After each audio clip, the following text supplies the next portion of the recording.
Alright, hey everybody, how's it going? So, no real big fanfare. We're just gonna be wrapping up Miriam's, story. And maybe probably take care of some other stuff. But, yeah, we're wrapping up on Miriam's campaign, and then, yeah, we're probably not going to be as long as some of the other streams I've been doing lately, but we'll see. But we'll just do some exploring, hang out for a little while, chat a little bit, and yeah. So far, I hope things have been good for all of you. Things have been fine for me. Cold front coming in, which is nice, getting some good old-fashioned cold weather, which I'm always here for. Let's see. So last part we got the Bandit Blade, Flame Mail, and I don't have anything that can beat that. What else did we have? We had Iga to fight, but I don't know if I can beat him. Not in this part. I'm trying to think. What else was there? There was Iga. I know there's still Susie's fucking pasta dish, but I have no idea what I'm missing for that. I have no idea what I could possibly be missing for that. I know it's a pasta dish of some kind that she wants, but I don't have any idea. I have no idea what she wants. And then there's Abigail, but I have no clue what I would... I don't remember what she needed. I can't see very well what that is, but it's definitely not any of the stuff that's currently on the board.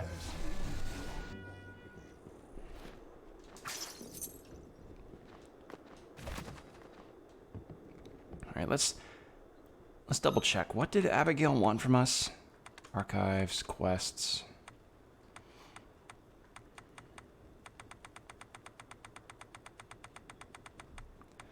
Yeah, Julius was Iga, and Iga is like a super boss. Orichalcum, that's right. I have no idea where to get Orichalcum. Well, considering how much we leveled up since the last time I played, I think I could probably go for the retro area, the 8-bit adventure spot. I think that might be a good idea. But yeah, I plan on concluding this particular segment of the game, because there are a couple other playable characters now that I'd like to try out. So I plan on beating this Miriam campaign tonight.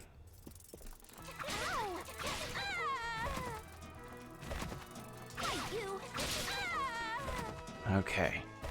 But in some news, things have been fine on my part. Finally got a assignment turned in that I've been meaning to turn in for a while now.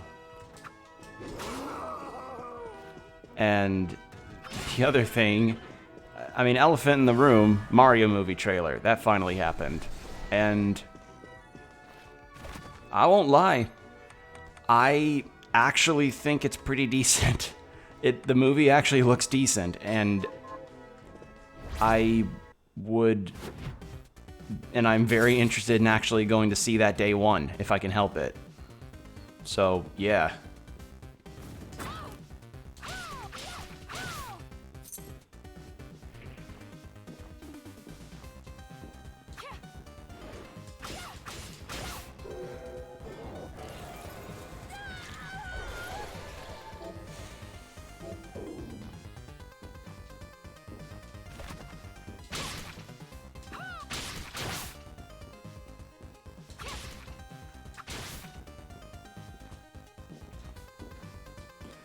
I mean, I'll provide some more detailed thoughts in a little bit. I'm just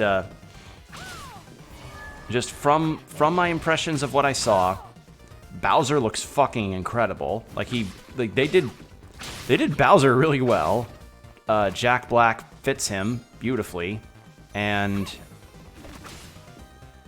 And, you know, obviously, Chris Pratt not exactly bringing a unique spin to Mario's voice, if any spin. But it's an opinion that's likely reflected it is reflected all over Twitter.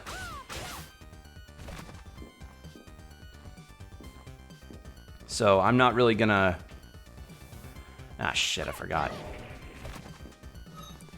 I have an exploration mode here going.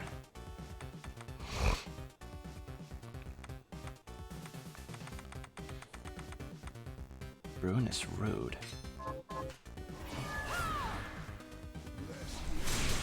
Oh, right, what I got from the Warhorse. Or the Not Belmont.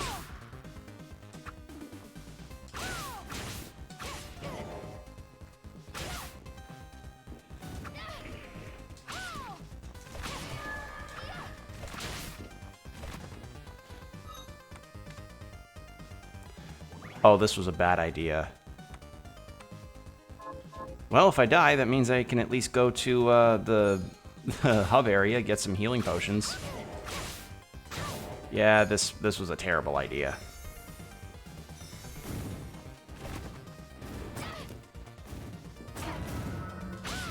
You know, I'm just gonna let them kill me.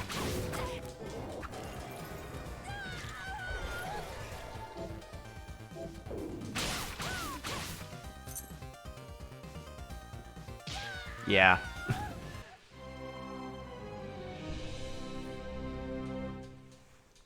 Went in with like only one healing item and my setup of stuff not exactly on the strongest.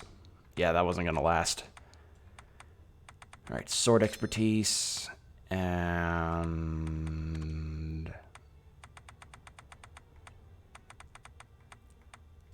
wait, chisel barrage. Oh, right, from the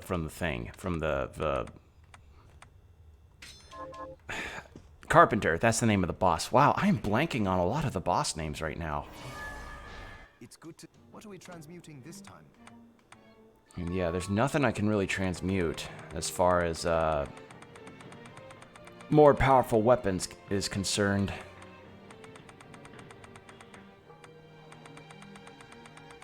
Because there's really nothing on the list, except for the blue rose, but I need a lot of things to get the blue rose forged. Like those look like already really strong swords that I cannot forge at all. So for that I need Ice Ring Diamond, Whole Food, and Fiend Fang. Whole Food.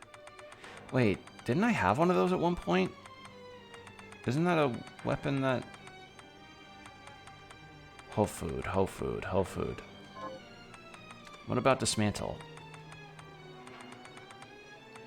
Epee, Ulfbert.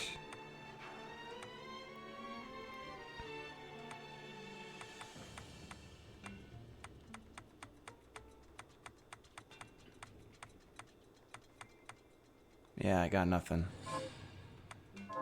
Come back. All right. And then sword yeah. All right, we're good. And let's buy some healing items.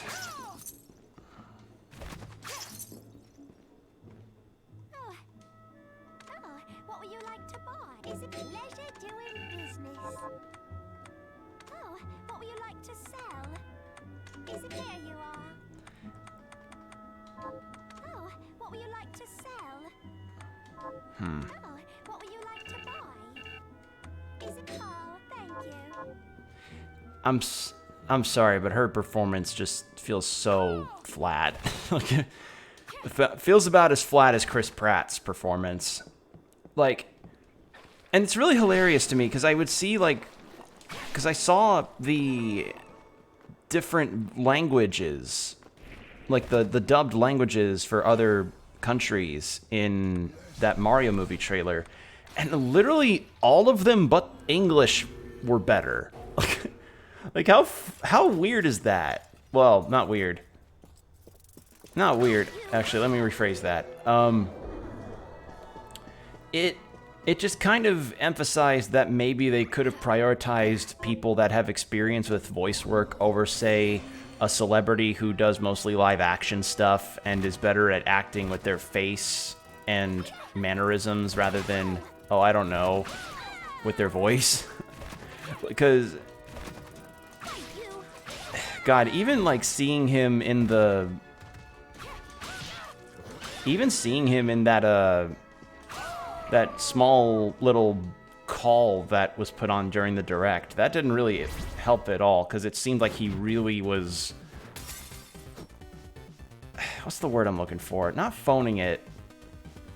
He didn't seem very genuine, you know? He didn't seem very genuine about the whole thing. And I can understand it's like, well, you know, not every actor is going to be as stoked as the voice actress who plays as Jolene in the JoJo's Part 6 dub and even the sub. But I don't know.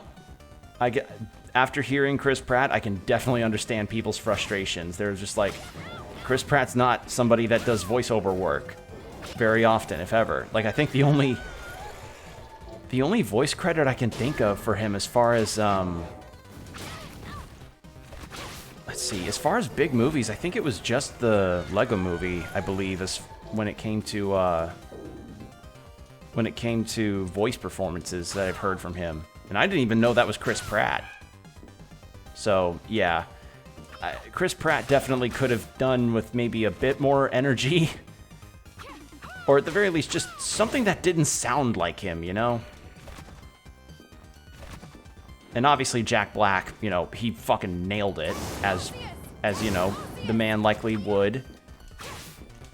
And then the real surprise, well, one of the other big surprises for me was Keegan-Michael Key doing a pretty fucking decent job at being Toad. Like, if there was anything that I would not have expected from, if there was anything that I knew that I was not expecting from this movie, it would be two things. One, would be that the movie feels like the least, illumination-based movie ever, if that makes sense. Like I don't know who works at Illumination. I don't know anybody that does. They're probably all lovely people, but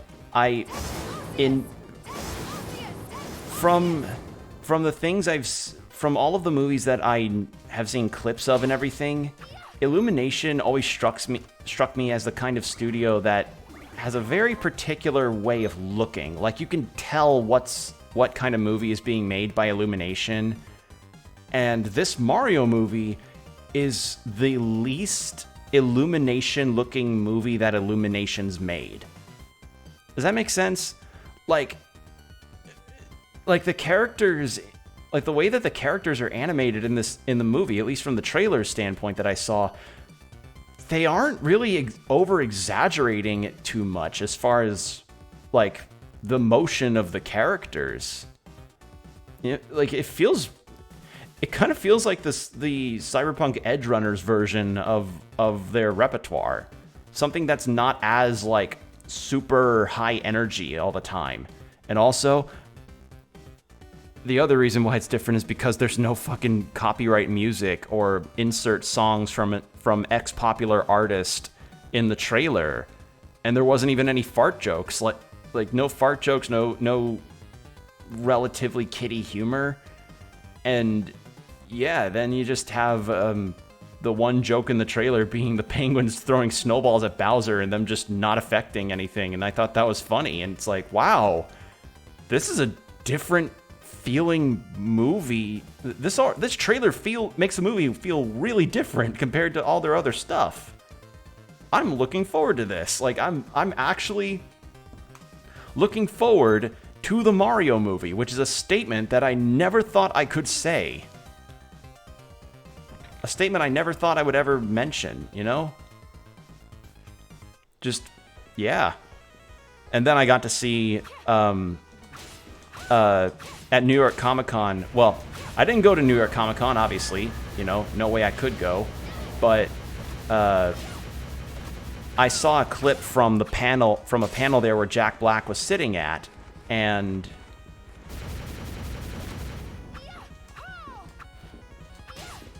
on this panel, Jack Black did more of his Bowser voice, which was like, wow. Like, they really nailed the casting with that, huh?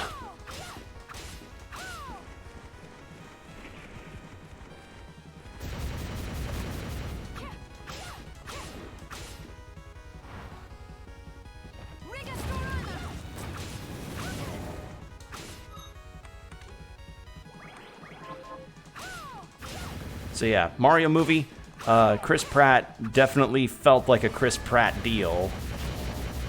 But overall, the movie actually doesn't look bad, and I'm kind of looking forward to giving it a go.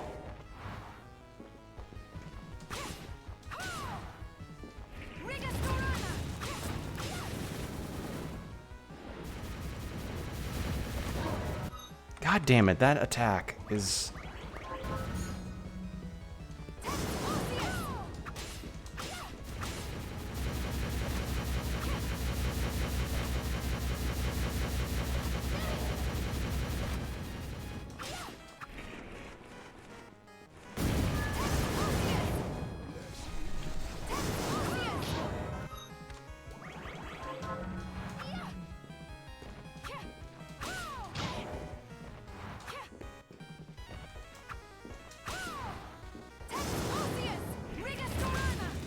There! Finally killed that motherfucker. Sweet. And a chest. Ah.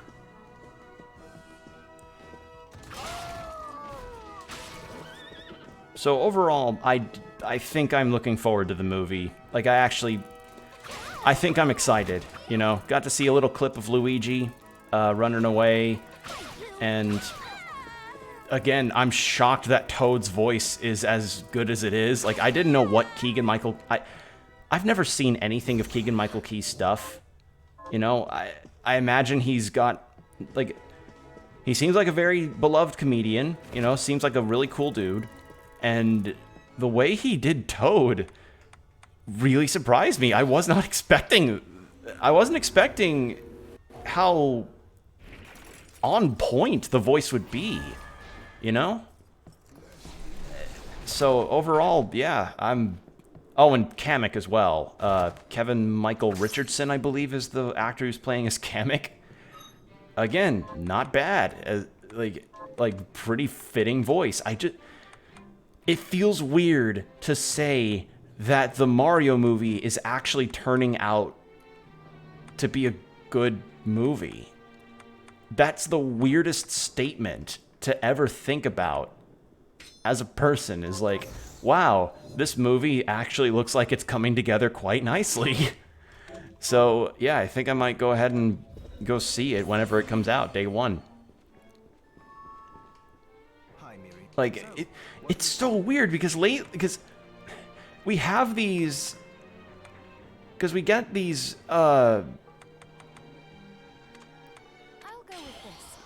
because, like, we get these... I'll go with this. Like, for years, you know, video game movies have always been the butt of a joke, being like, aha, they're never gonna be good. You know, studios and people will never really understand could make a video game movie work, or why a video game movie would work. And then this comes along, and then the Sonic movie happens, among others, and it's like, wow, suddenly it's like studios are getting it, kind of. Like, we have Castlevania on Netflix, we have Cyberpunk Edge Runners, sort of. We have the Mario movie. Just all of these just parts of this, all of these small things revolving around these movies, and it's just suddenly working, and I don't get it. Like, what happened? What suddenly made What suddenly made video game movies able to be good now? You know? Just so bizarre. I don't know, maybe... I don't know. I'm just finding it very interesting that that this is what we've got now. That we've got a Mario movie coming up that actually looks good. We've got these two Sonic movies that are some of the highest, like some of the highest grossing video game movies ever. And we have Castlevania, which is a series that became absolutely fucking beloved on Netflix and is still beloved. Like, and then of course, I wasn't gonna say The Witcher, but I just had to backpedal on that one a bit because technically The Witcher's Netflix series is basing itself more on the books rather than the games. Yeah, no. Netflix series Witcher probably doesn't count in that category. Oh, what would you like to buy? Do you have gold? You have no regular gold dust. Boo. Alright. Well, we finally killed the 8-bit nightmare. And actually, didn't we just get a thing? Shards, no. Alchemy notes? No. Wait, am I missing what familiars am I missing? Huh? Weird. Okay, Mercury and dark matter. Well, I have neither, sadly.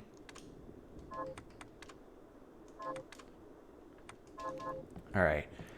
Well, I'm gonna check to see if Todd has any new hairstyles, because that was a thing, you know? Todd's like, oh, I need to learn more hairstyles so that I'll be able to cast aside these blasted scissors. But then he doesn't learn many hairstyles when I go back to him. And I've been assuming that it's like after each major boss fight. So I guess we'll see.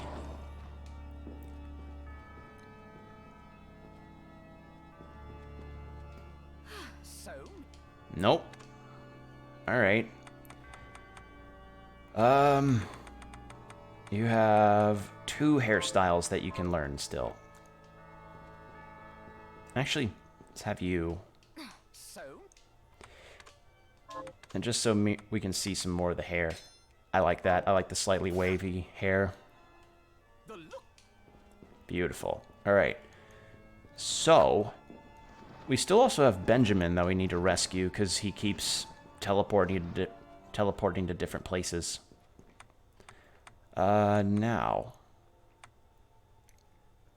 Glacial Tomb. Wait, what's that section? Looks like I missed a section.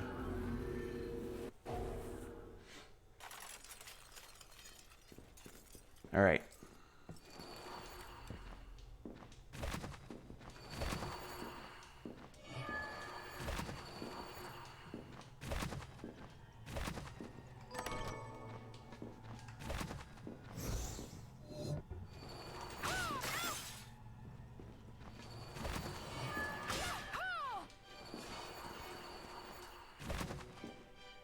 Okay, now it's filled in on... Okay, that's weird.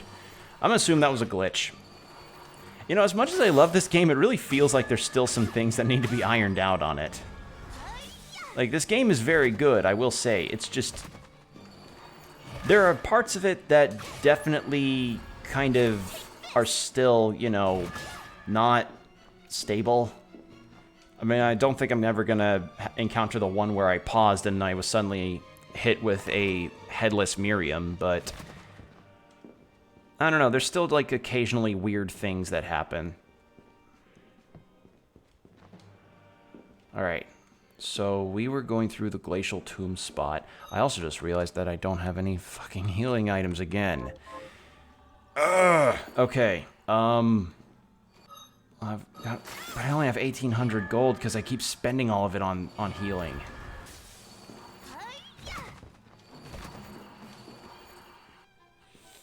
You know what? Fuck the... No, I'm no to the fairy. bringing back Bloodbringer. Bring it back. Bring it back. I also learned that apparently the librarian that I got the identification from for the train segment, he's actually a super boss too.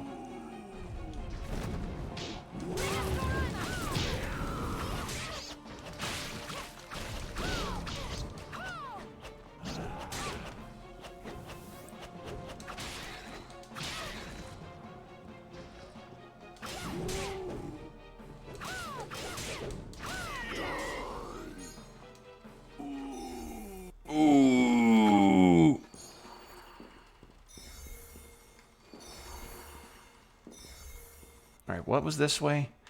Ah, can't do anything there. Right. I'm missing one more movement ability.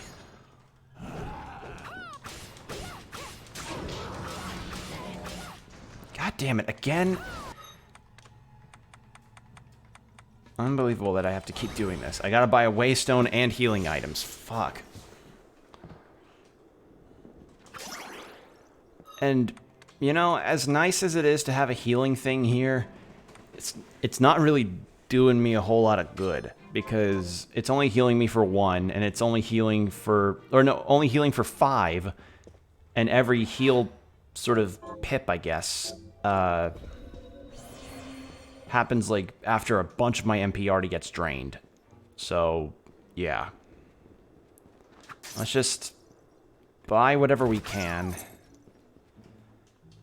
Gonna have to buy a bunch of smaller potions.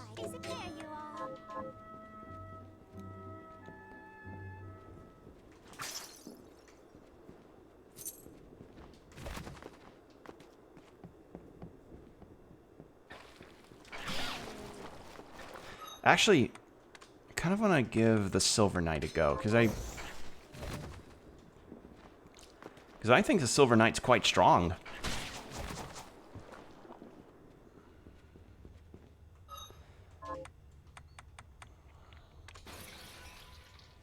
Alright, let's try this again. You know what, depending on how quickly we may finish Miriam's campaign, I may start on the Zangetsu stuff. Just to see, like, if, just to give a start, you know?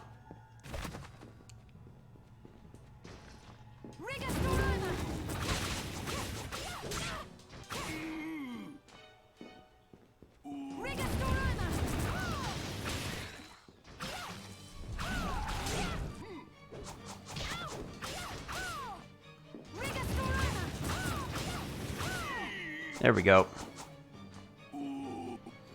Still easily one of the dumbest sounding death noises ever made.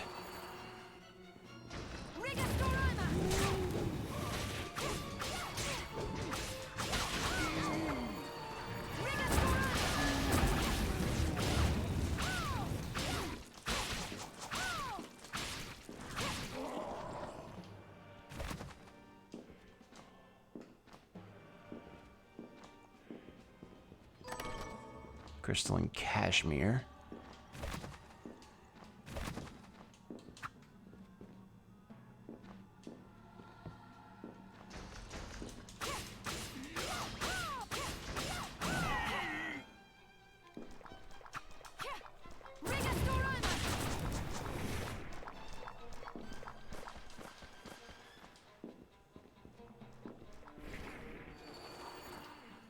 Please tell me what's to the right is a safe point. Thank you. Thank you. That was gonna get hairy.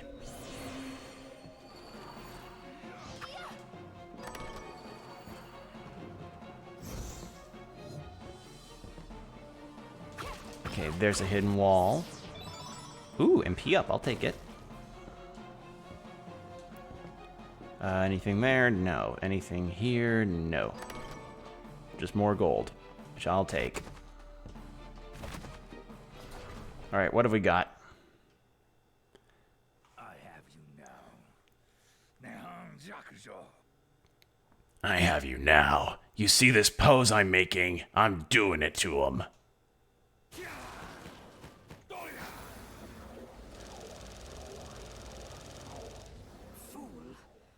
just made your last mistake. Good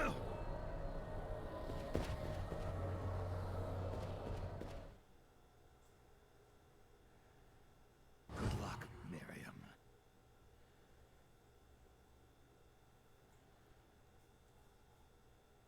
You may possess the blade now, but without him to wield it, it poses no real threat to me.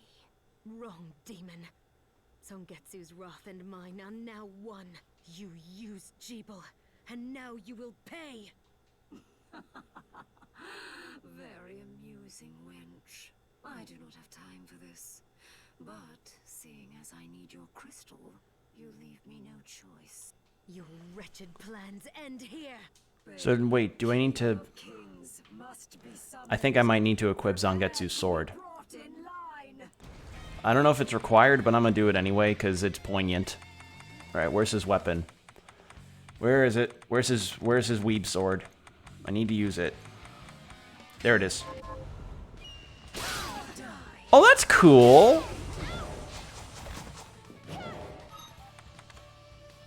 Oh, that's nice. I like that. That's some cute detail. I never noticed that. Or it might have been added, I don't know. But, the battle theme changed to Zangetsu's. That's really cool.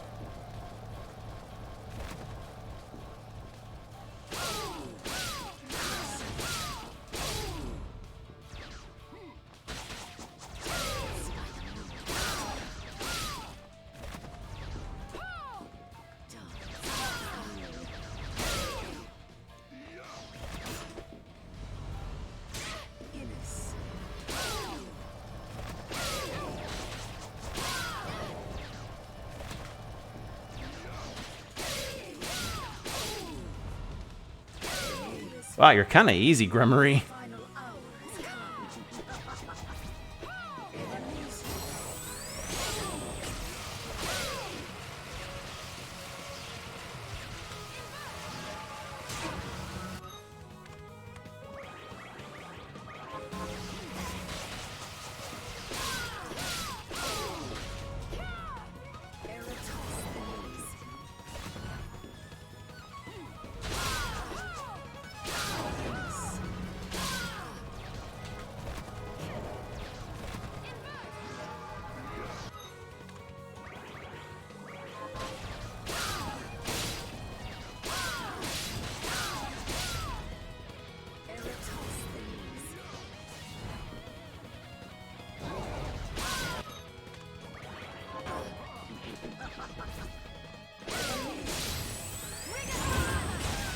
Damn it.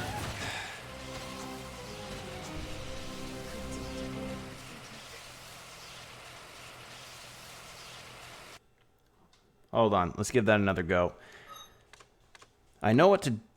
I kind of understand what I'm doing. It's just, again, it's been a very long time, so I probably don't remember the boss fight too well.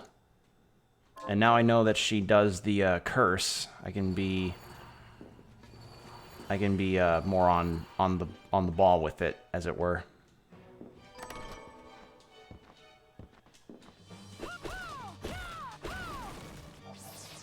Get max MP up.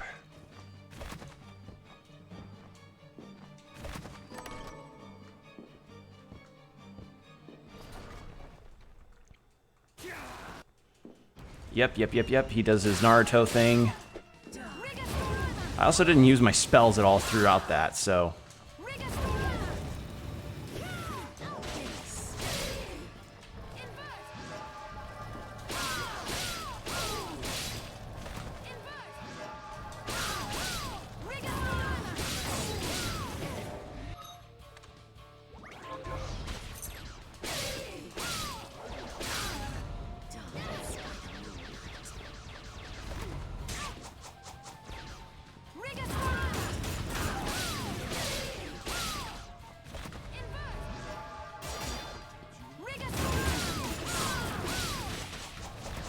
God damn it, come on.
There we go.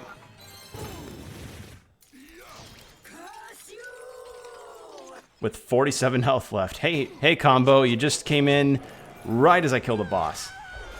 Today in particular was nice. Was hanging out with the student rec center, messing around with the trackers, and some caught a glimpse of it and complimented how it looked. Later, I got him interested in doing it. Another friend watched as well. Nice. Did you... Oh, combo, did you see the Mario movie trailer? Please tell me you saw the trailer. Please tell me you got to witness Jack Black actually being awesome as Bowser. Awesome. Yeah, it's so... Oh, man. Like, you know, despite the possible memification of it all, I think he sounds legitimately fitting for the role. Like, he sounds... Yeah, the fuck you memes. Fuck you, you fucking dick! Like, again, despite the memification of it all, Jack Black actually fits pretty well as Bowser. Like, he actually... It's very bizarre how fitting he is. And, you know, now people are gonna be like, oh man, you know, Bowser... Well, people are right now like, oh, Bowser's gonna be saving this movie. Because, like, let's face it, Chris Pratt's performance hasn't exactly been the most...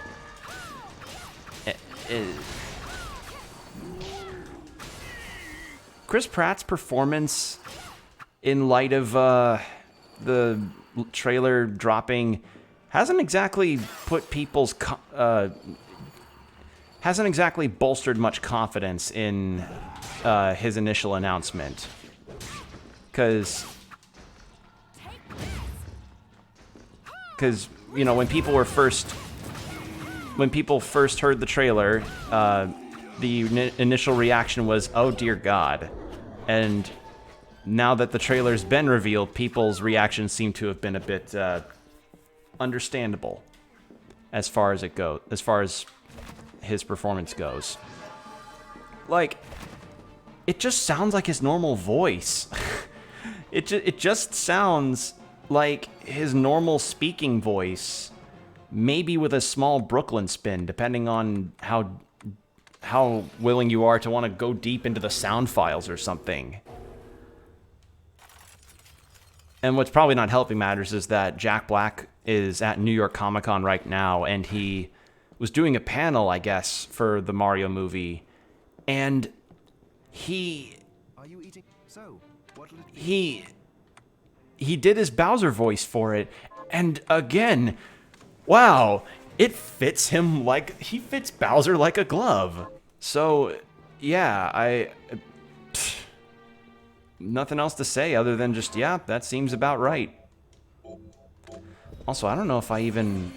How about Toad? Oh, Toad also is a shocking fit.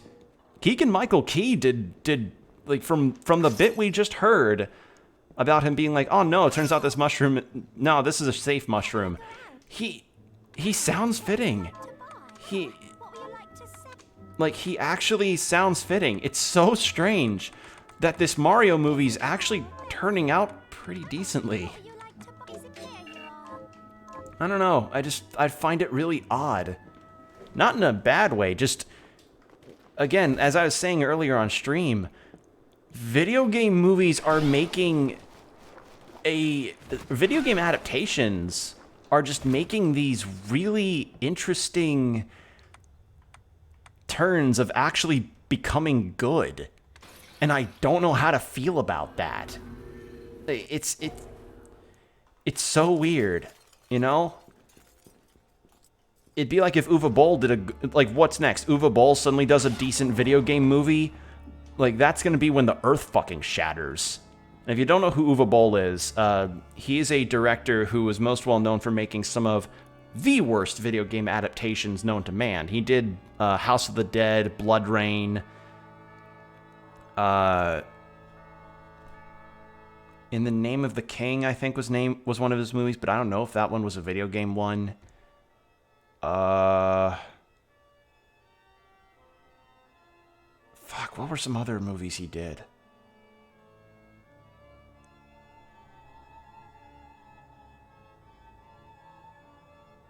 I'm blanking. Alone in the Dark. That wasn't... Wait. No. Was it Alone in the... Motherfucker, I gotta look it up now. Point is, he was an awful... He was a director who was really terrible and did a lot of awful movies.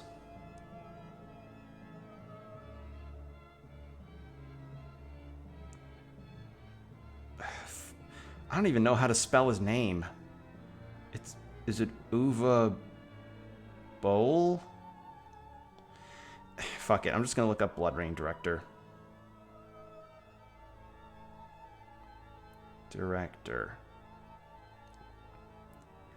Oh, it's okay. It's Uwe Boll, not Uwe Boll.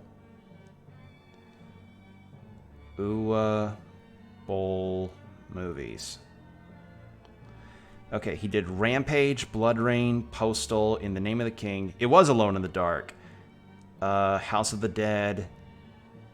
There was a third In the Name of the King movie? Oh yeah, he also did the Far Cry movie. Ugh. Oh my god, I'm looking at his filmography and I'm really glad I don't watch any of this shit. Ugh. Yeah, point is, if that guy ever suddenly pulls out a decent movie, you know now the Earth is becoming weirdly inverted. And still no new hairstyles for you, huh? Alright. Let's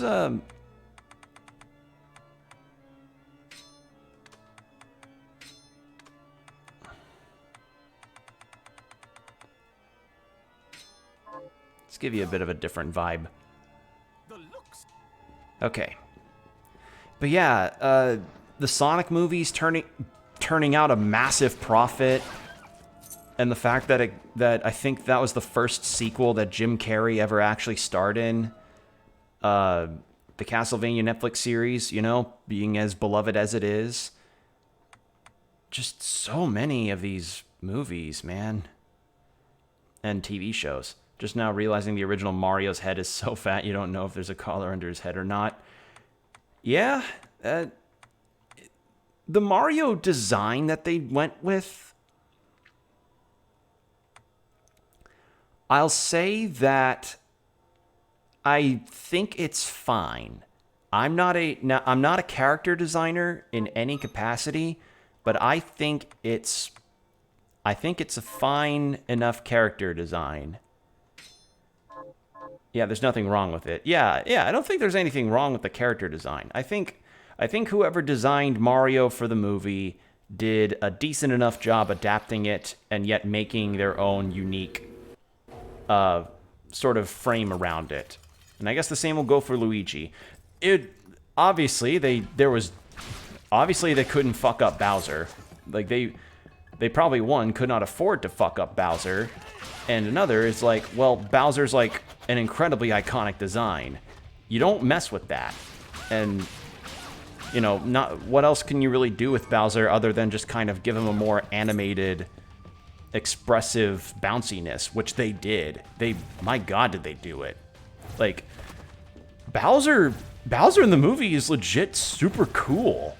And that's so cool. Like, I just find that interesting, you know?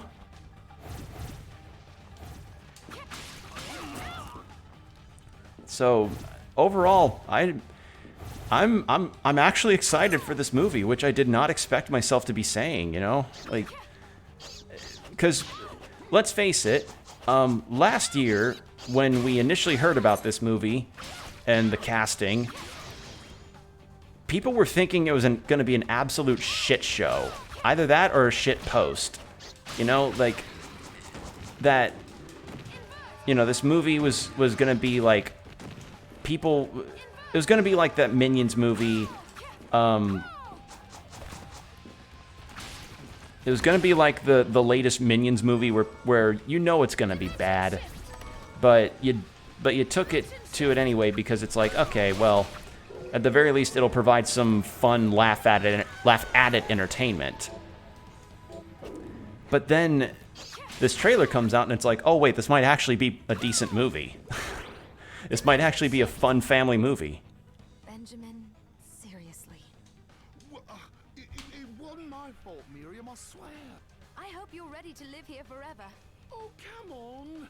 Please, you can't tell me your mind has never wandered. For just one split second, I remember this mystic land called Nippon that I heard about, and... Farewell, Benjamin. Wait. Don't leave me here. If I find you in even one more strange place, foot, skull. Ooh, all right. Yes, please, Miriam. Yes, ma'am. Or, yes, mistress. Sorry, mistress. Sorry, mistress. Sorry, mistress. Well, I don't have any. Well, I won't get in. Well, I don't have a fucking waystone, thanks to the fucking, thanks to that stupid ice tomb spot wiping me and making me have to bounce.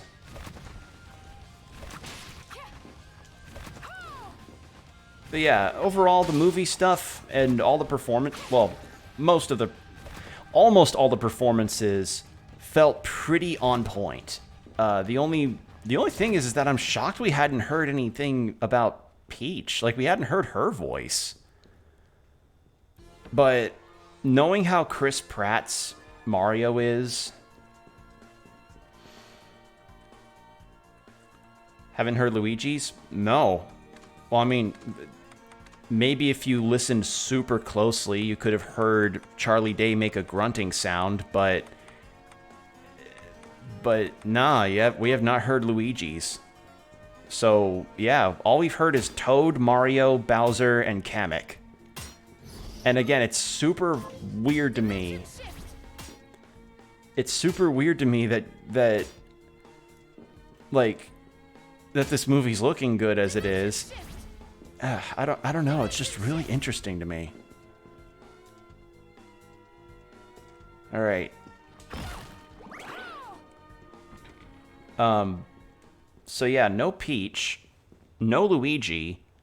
We didn't hear Donkey Kong, which was another one of the voices that people were, I imagine, are looking forward to hearing, because it's like, because people are just making the jokes of like, this is how I'm gonna sound as Donkey Kong, bananas, banana barrels.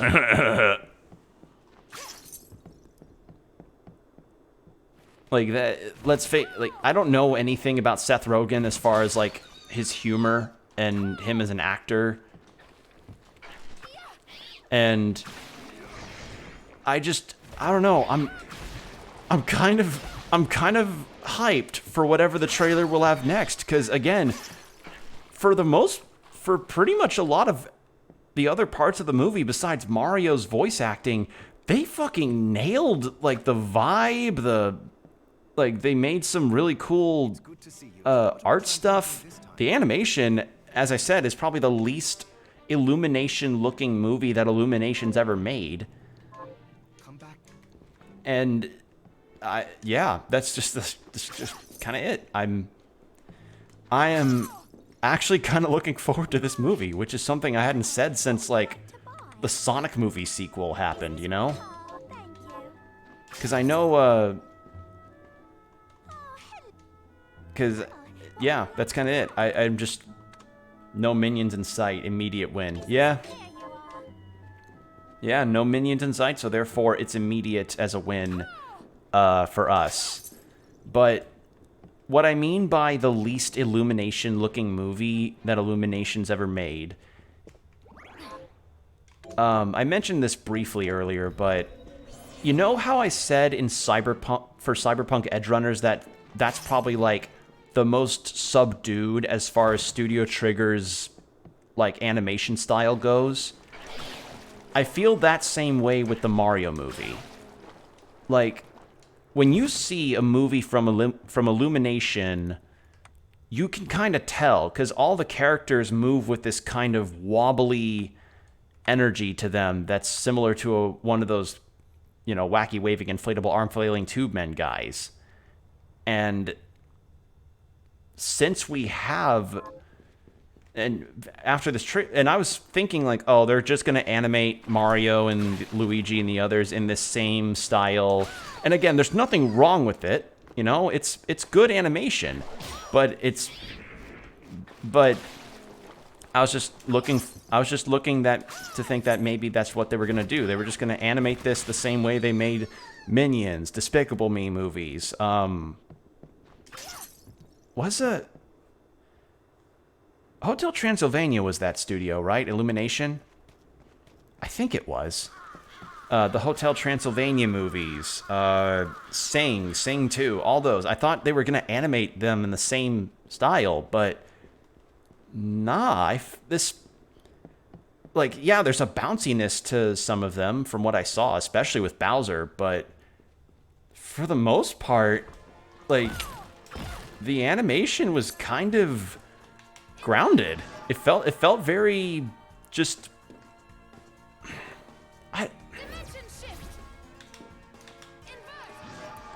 It just felt very different as far as a movie from this studio went, you know? I'm not explaining myself very well, but you just there's just certain times where you know you're watching a Illumination movie, and Mario doesn't feel like an Illumination movie, and I mean that probably in the best way possible. So, yeah, I'm looking forward to the movie. And probably the other reason why I feel like it's definitely not an Illumination-style movie, aged memes shoved in every frame. Yeah, that, and also the fact that the trailer had no copyrighted music. Like, I was watching someone live stream, like, I was watching the direct while I was watching a Twitch streamer also watch the direct, because what they did was like, okay, well, we'll kind of do a simul watch of the direct, but I'm gonna have the browser on mute in the event they do that thing in trailers where they play just a bunch of copyright music, which is fair, you know? You do that to make sure you don't suffer some DMCA stuff. There was not a hint of a Taylor Swift song or anything during that whole runtime. And I was so surprised. Like, I was so surprised that they actually restrained themselves that way. If that was, I don't know. I was absolutely pleasantly surprised at how little there was in the way of, like, any kind of DMCA music, or even any kind of the cruder humor stuff that kids would normally laugh at, you know? No fart jokes, no references to anything, no pop culture references. Just a solid trailer. That's all they did. And I was like, wow, that's probably the thing I expected the least. You know? So, yeah, overall, pretty, I'm very interested in this movie. Damn. All right. Oh, yeah. I'm gonna get it right this time. You had better get it right this time. Always knew you cared. Get out of here! I'm getting. Kisses. Love you, don't change. Mean it. Hope I don't see you again. Unbelievable. I had better make sure he made it back to the village. That's good money. That's some money I just got. But yeah, I think did Illumination do those Dr. Seuss movies? Like the Horton Hears a Who one and the one of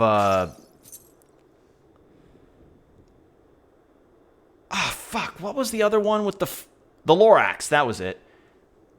I think they were the same ones, the ones that did the Lorax and Horton Hears a Who and all that. And as I said, there's just a distinct way that Illumination movies feel. But then this Mario movie comes along and it definitely does not feel the same, at least from the trailer. And it's interesting.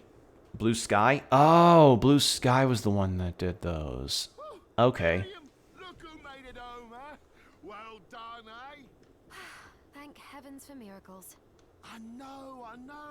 Sorry for, before. Here, take this. Adversity Ring. Oh, what What is it? Oh, just a little family heirloom. I think it'll serve you better than me. Yeah, I don't know shit about Blue Sky. All I know is Blue Sky, I think, did that one Peanuts movie a while back. Yeah. Yeah, they did that Peanuts movie, but I don't remember. But I didn't see it, so I don't. Okay, sounds good. Benjamin. But yeah, Appreciate it. Let's check out that ring. But yeah, overall, Mario movie, I'm actually looking forward to it. I may see it day one, which is definitely different for me. Like, I don't know about the rest of you, but I don't go really seeing movies a whole lot. I don't get out much. You know, I don't really go see movies in theaters because I don't really feel the want or the drive to. But with this new movie coming out, my mind's kind of changing. I'd watch a movie with you. Well, if I don't know if they'd ever have a streaming platform for it, but I definitely would go see it in a theater. I feel like that would help enhance it.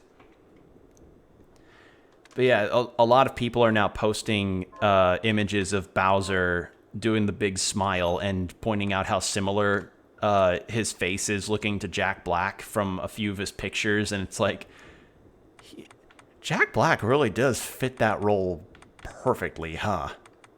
All right, a ring that causes status inflictions to increase your power. Oh. I don't think I like that one. I don't think I like that one, Benjamin. Feels like that one move in Pokemon that increases your attack or that's super strong depending on if you have a status ailment or not. All right, let's save. Then we'll go to the Glacial Tomb. Or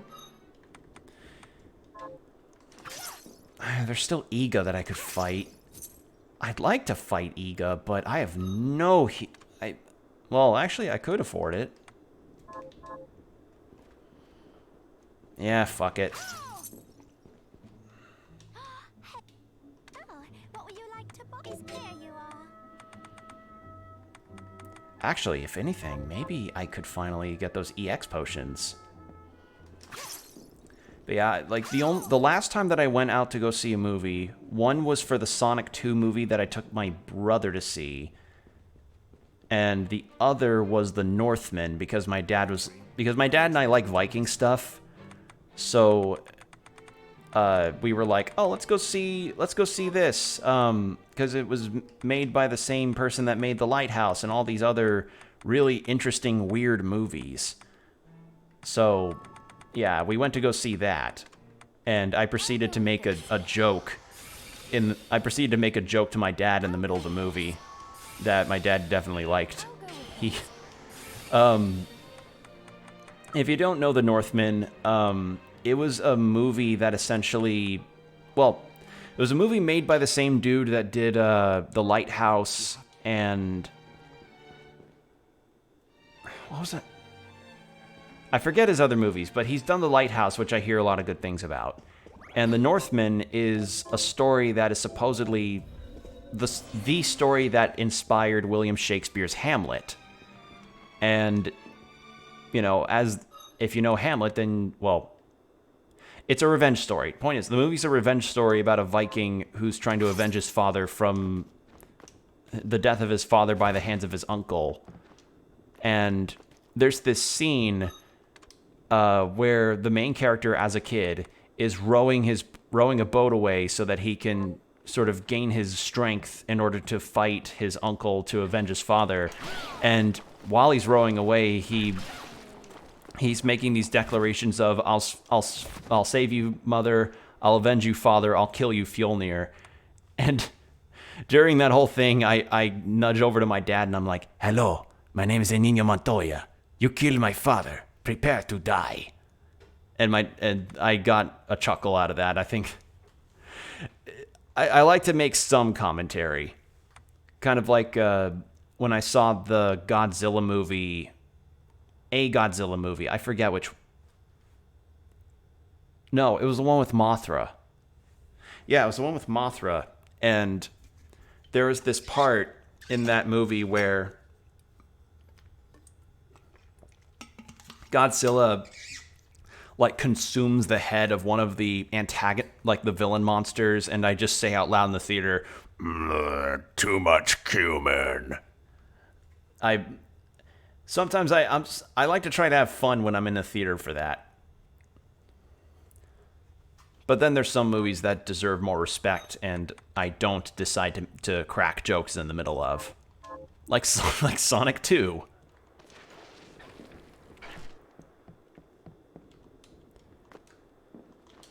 I certainly hope we hear more news about that movie. Because I remember when Idris Elba was announced as the voice of Knuckles, and that, like, really rocked people's minds. What would you like to buy? Jesus, 10,000? Fucking hell.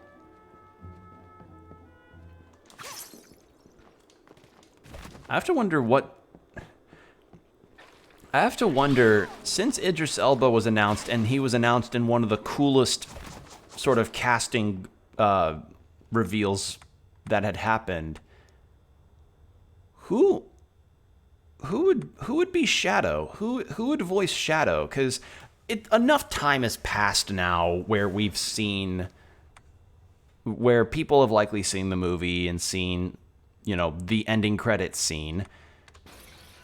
What actor could play Shadow? Would they bring out one of his game voice actors like they did with Tails, or would they get a celebrity like with Knuckles? Like I honestly, tough to, Like, I've heard cases back and forth about particular actors and regarding who would fit with what, and it's like I've heard cases mostly in the favor of Keanu Reeves. And there was one person who did like an animation with a Shadow character model where they lip synced it to a scene from Batman with Robert Pattinson. Robert Pattinson, right? That's how you say his last name. And I actually thought that sounded really good. And then he did the same with Keanu Reeves, or they did the same with Keanu Reeves, and that also was kind of fitting. And I'm just like, both of those are good cases. And then I had this idea. Ron Perlman. And you're probably thinking, why Ron Perlman? Isn't he the Hellboy guy? And yes, he is. But he does have a history of doing voiceover work. Specifically, I'm thinking of his voice as Slade from Teen Titans. I can totally understand some people may think that that's a little too far into the villain side of things, not as much anti-hero, but you cannot look me in the eye and say that that doesn't sound fucking awesome. The idea of Ron Perlman playing as Shadow the Hedgehog, like Shadow with Ron Perlman's Slade voice.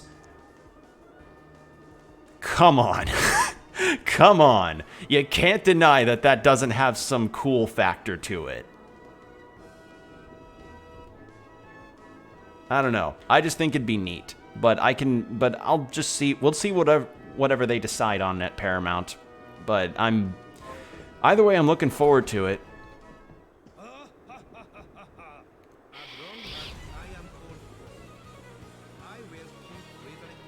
Sorry, Iga. The music's kind of drowning you out, buddy. I can't hear you very well.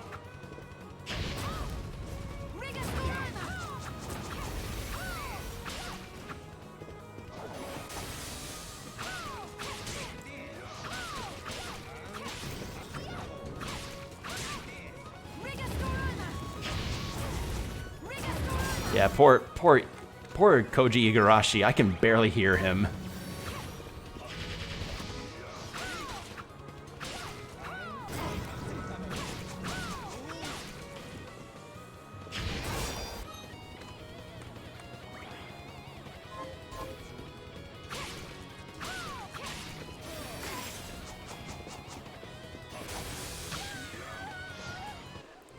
I think he's too strong for me.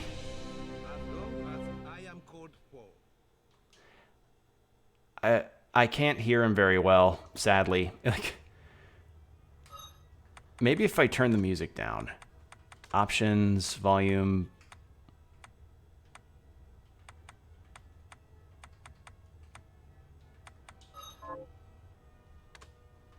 Bloodstained. All right, let's apply the changes. There. Yeah, it's just... It's like trying to talk to somebody in a club or something. I can't hear him very well over the music. I'll give this one more go, maybe a proper attempt, and then we'll continue on with the exploration.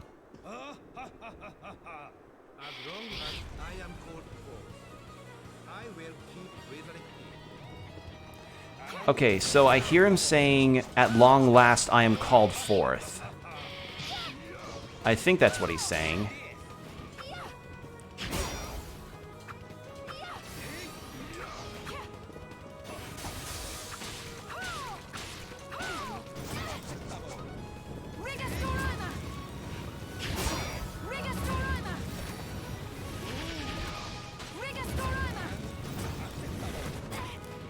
Is he saying I'm unpredictable or unacceptable?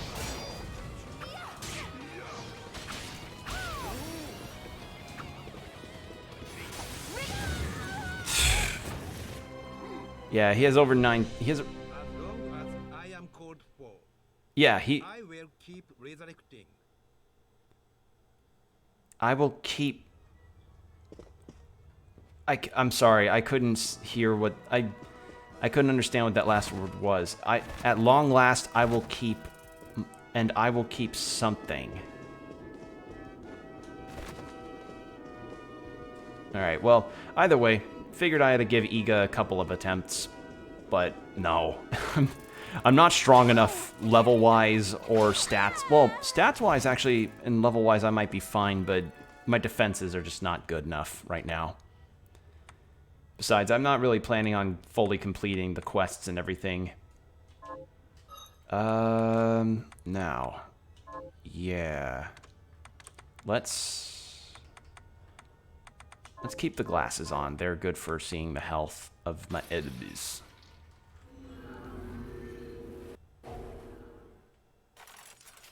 Okay. So yeah, the whole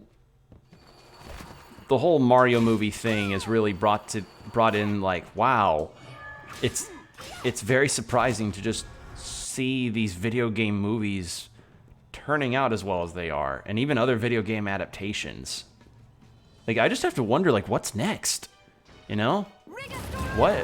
Because I remember Adi Shankar, the producer of the Castlevania Netflix series, I remember he did a little fun photo reveal of him dressed as Dante, which pretty much all but confirms that he is working on a potential Devil May Cry series, which I don't know if it's going to be live action or animated. I'm just wondering, like, what the fuck are they going to do regarding a plot, like a TV plot in Devil May Cry? Are they going to do it in a similar vein to the anime? Like, are they going to do it in that fashion where it's like, oh, we're going to keep it to an episodic basis of, like, Dante fights X demon of the day. And then it's like, oh, suddenly we'll have some plot intrigue about a particularly strong demon that we're going to reveal. Or are they going to maybe tell an adaptation of one of the games or something, but in its own different spin like they did with Castlevania? I don't know. This is really, really interesting. This is an interesting time we live in. All right. And here we have Dominique is the villainess of the game. Companies are starting to understand video games now. I guess so. I guess so. So yeah, Dominique is a bad person. Ooh, little eye. Gremory has failed me. Alfred was afraid of what you could do with the shards, but not I. Look at you. Is that what you wanted? The crystal? You betrayed us, Compared to the Dark Lord. 90s. Yeah, I think maybe it's part of it is because, like, oh, big studios back in the 80s and 90s didn't exactly get what made a video game story enjoyable for some. So now that some that do know what makes video games enjoyable are in charge of these projects, that's why a lot of them are turning out so well. You know, like when they brought Tyson Hesse to redesign Sonic for the Sonic movie, you know, I just remembered another video game example of a movie that turned out surprisingly decent. Detective Pikachu. Because isn't there a sequel for that planned? Or am I misremembering? Because I remember when I saw Detective Pikachu and adored that movie. Like, I thought it was super fun and cute. The Bulbasaurs in that movie, I wanted to steal one from the set. Like, I wanted to jump into the screen, into the world of Detective Pikachu through the cinema screen and steal one of the Bulbasaurs. Like, and then it turned out to be a fun movie. And I'm like, wow, the fuck? Oh, don't think me ungrateful. I have you and Johannes to thank for teaching me the alchemist's lore and how to control the shards. Shards, I might add, which you gave to me of your own will. Your sacrifice has become my strength.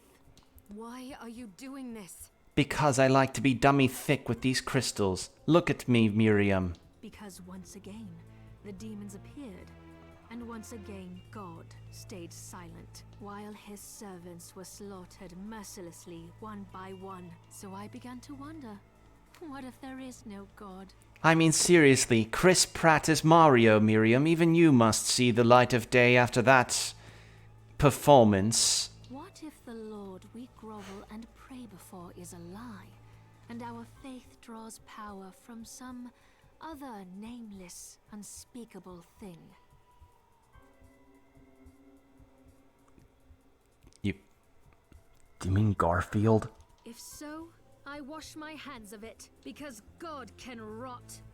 I decided to Think about it. Both God and Garfield are both start with a capital G. Do you realize how many people have died as a result? They deserve to die, because they were weak, and more will follow until I obtain all I desire. This whole mess wasn't enough for you? If the last summoning had been enough, I wouldn't have had to bring you here. You're after a more powerful demon. Jeeple's crystal wasn't enough to summon it, so you needed mine instead. Smart girl. I like that. But your crystal Oh, is too I wish Dominique could call me smart. pure. So I made sure you would obtain shards and acclimate yourself to demonic power. Then Gremory could possess you after the battle with Jeeble had worn you down. Worn me down. Jeeble couldn't last like 2 minutes against me. If Zangetsu hadn't betrayed me. Doing the right thing isn't a betrayal. You know what? I never expected to be put in a corner like this. You leave me no choice but to play my final card. This is my trap card. Mirror Force. It cancels your monster's attack and destroys all attack position monsters on your side of the field, Miriam. The heart of the cards is a load of bullshit. I will use my crystal and the WillofGame to summon Baal, the ultimate demon. Do you realize what will happen to you? Do you? You don't. So I'll tell you. There's a reason Jeeble survived 10 years ago. What does he have to do with this? It was in his blood. An exorcist, like me. Our blood suppressed the crystal corruption and effectively spared his life. And now I have surpassed him. I command the crystal through Enochian script. I think they might have had a little typo there with that one eye that, like, oops. Listen, I'm not one to speak. I've had some grades be docked a little bit for some points thanks to some grammatical fumbles, but this is I don't know. I feel like maybe for a script they could have.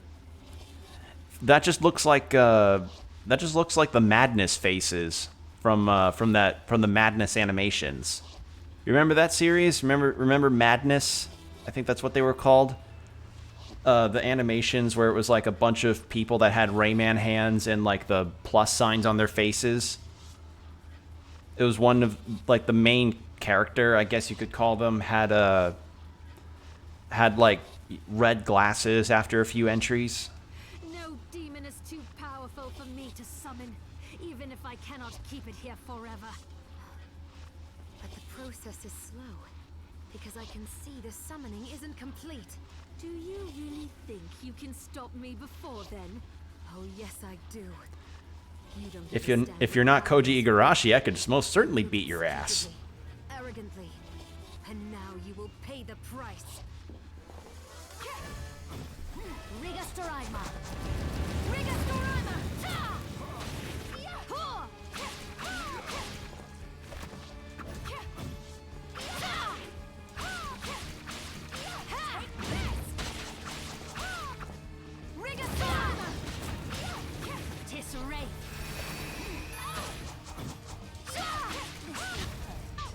Ow, you elbowed me in the sternum, you bitch.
Damn it. I remember Madness. Good. So oh, phenomenal. So I'm not as much of a boomer as I thought I was. Yeah, I used to watch that on Stick Page, I believe was the website. Oh man, how long's it been since I don't think I can even go onto there anymore thanks to Flash no longer being a thing. Yeah. Yeah, no, I definitely can't. No. I definitely can't. Like, so for those that don't know, there was this website called stickpage.com where people could upload Flash animations of stick figures in various genres and stuff, from drama to comedy to action, mostly action. And one of those was God damn it, what was the word? Though not like a stick figure animation series by much of a definition, it was nonetheless a entertainingly violent thing to watch. So, it was just a part of my childhood that I remember a bunch because I used to go to there way before I even knew what YouTube was.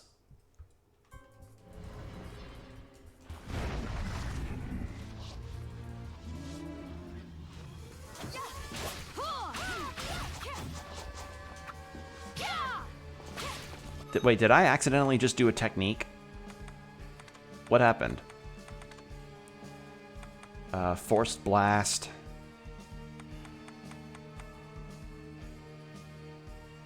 Surprise gift. No, that wasn't it. What the hell did I just do? I suddenly appeared behind her. That was weird.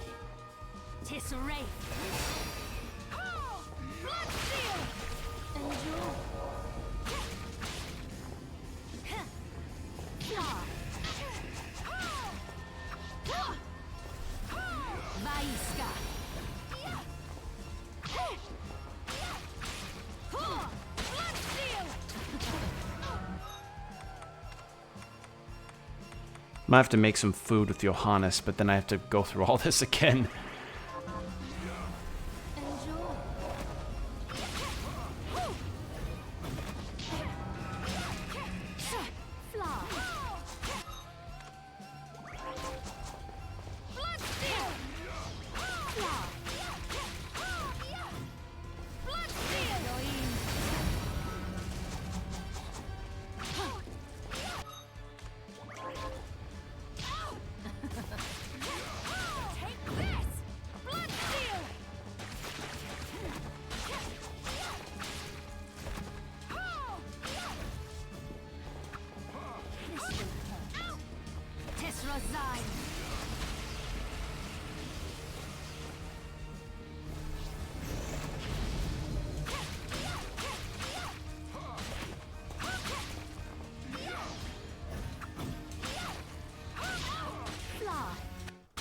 There we go. Final boss? Seems like it. Probably moved a little more quickly than I thought.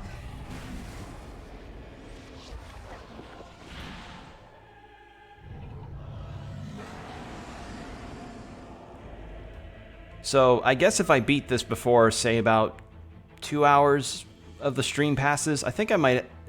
If I do end up beating this more quickly than I expected, I might do a bit of the Zangetsu stuff just to see how it is, and then I'll continue more of that later.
I have no idea where I even went.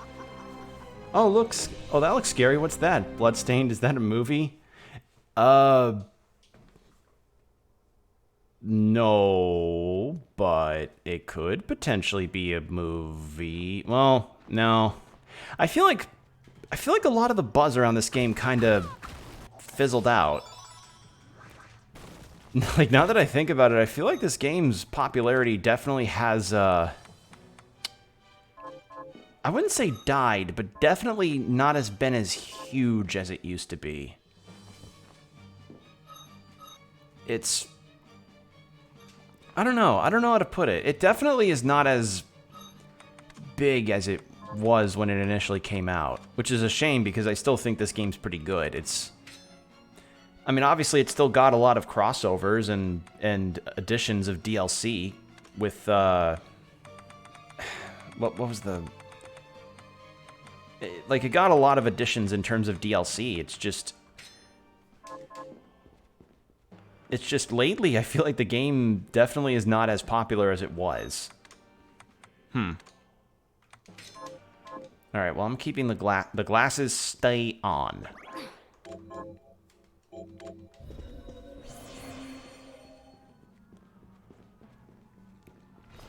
Alright. Have to fight Dominique again, because she's just like, no, you have to keep fighting me, because it wouldn't be fair it'd be a challenge imbalance if... It'd be an imbalance of challenge if you could just fight into Bale after beating me once.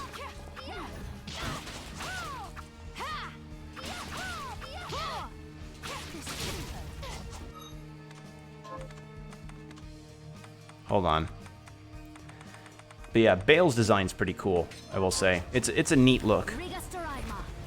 Especially compared to, well, the SMT design is cool in its own way, but definitely Bale is an interesting look.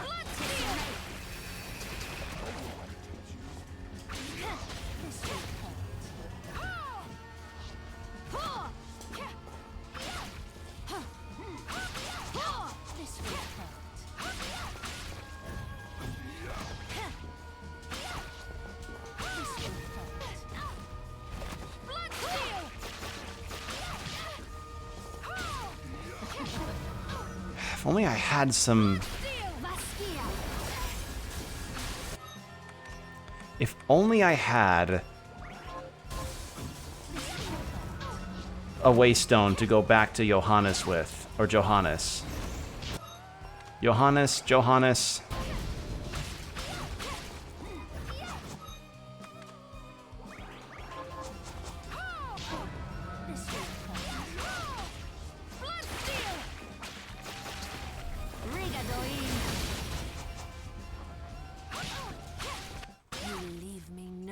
There.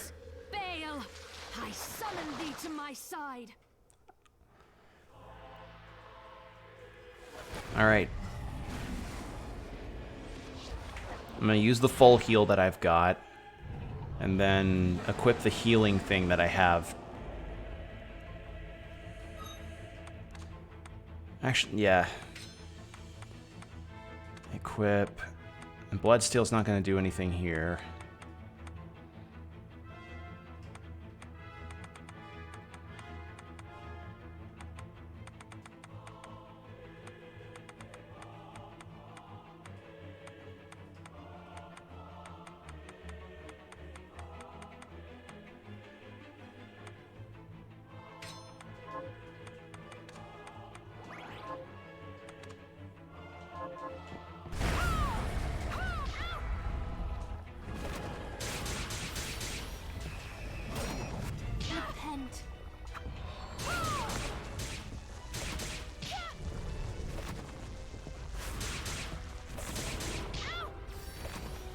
Please, platform, let me land on you.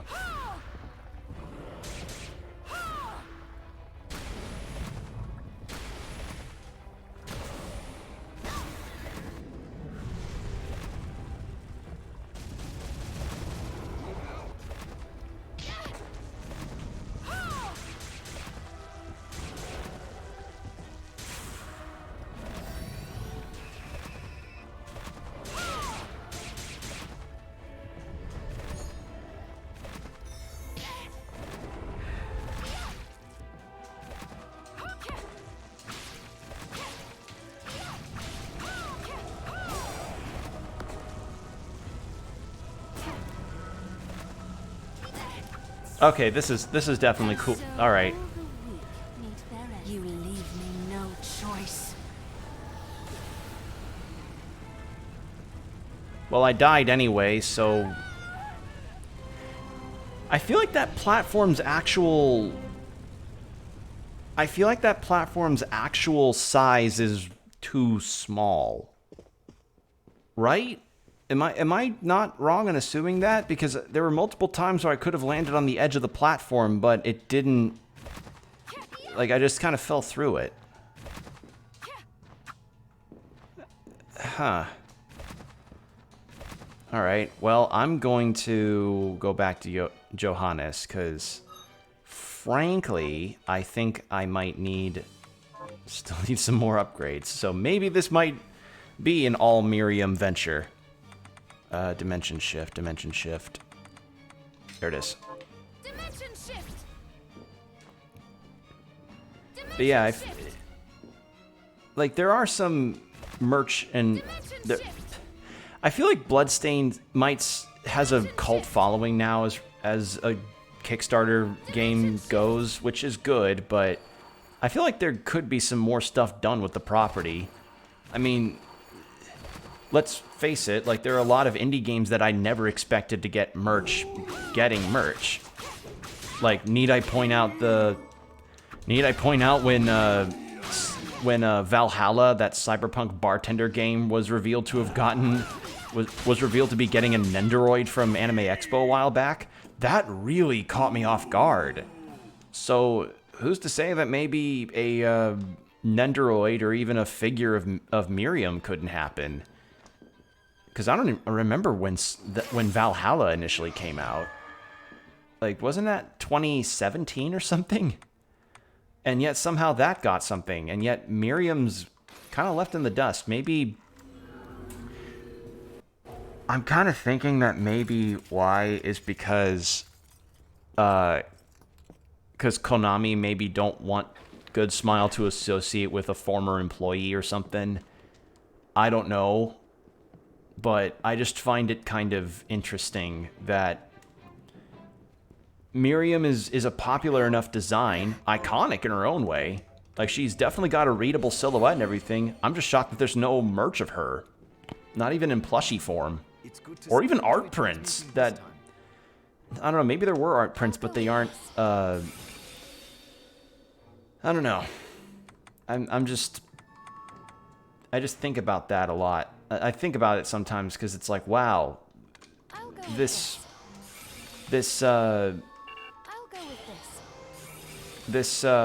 cool character that is nicely designed really could use some kind of a, I don't know, could use more potential merch opportunities, and then they just don't capitalize on it. As a marketing student, that kind of makes me feel it's a bit short-sighted or something. Oh, thank you. Alright, I'm gonna get waystones. There. And you know what? I'm gonna do some cooking, because I can't make any more of Susie's dishes. And I have no clue where I would even find orichalcum for Abigail or even my sword. My sword familiar. So let's just make some fucking food, shall we? I'll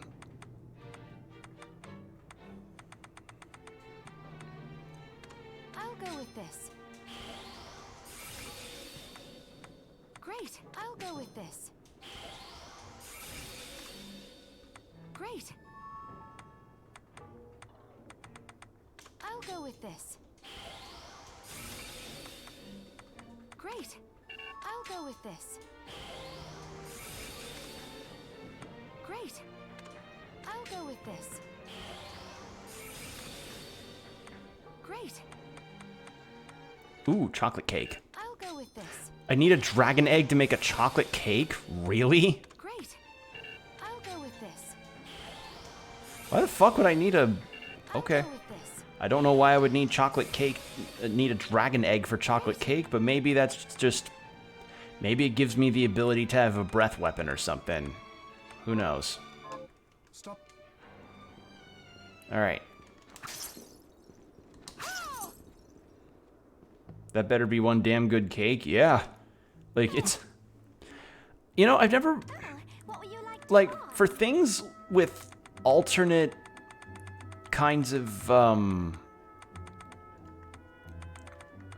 when I think of like alt recipes or something for various foods, I always wonder like for what reason does that go down? Like why? Like who thought that was a good idea to try something that on a different basis?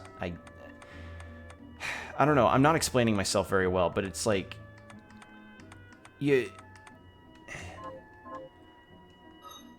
like who decides, oh, a goat's milk works well with a latte, or like X kind of egg is the ideal kind of egg that you'd use for something. Like I learned that apparently there's types of sushi that you have quail eggs with. You know, like what about a quail egg is different from other kinds of eggs? Like what's the difference from goat's milk versus others, or you know, things like that. I just wonder, how do they discover these minute differences and decide to enact on a recipe to really do something, you know? All right, so none of... Yeah, I have no way of making any of this stuff. I mean, if I could get gold, but I have no idea where to find it.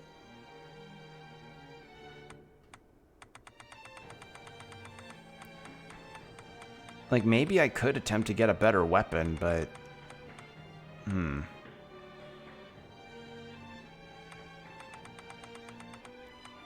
But yeah, I agree that if it's made with a dragon egg, then that cake better be something that gives you like a religious epiphany or something. You know, like you don't make that kind of thing and disappoint people.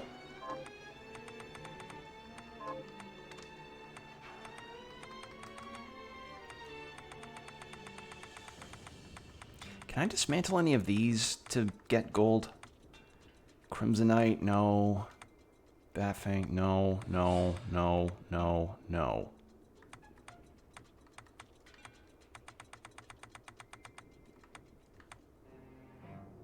Could assemble this, but I need 9 alkahest. Yeah, I think I might do that. Just so I can construct that one sword. Because if I construct it, then I could buy it. Oh, what would you like to buy? Where's the alkahest? Here it is. Is this what pleasure doing business? Pleasure doing business. Everybody listen to me. I'm the shopkeeper. Is it here you are? Oh, what would you like to buy? Is it? Oh, thank you. All right. Yeah, it looks like I'm gonna have to do a little more grinding slash for both materials and other stuff. Here's what I've turned. And yeah, Bale and Iga. Well, both Bale and Iga have roughly the same amount of stuff HP wise. So yeah. And I pretty much went to all of the hidden rooms that are across the map too, so... What is that pulsing thing in the sand spot?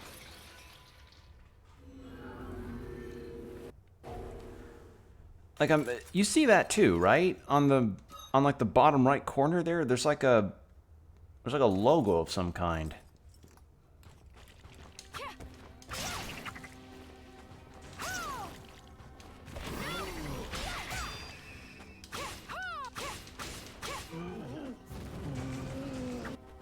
I'm gonna go check out what that is.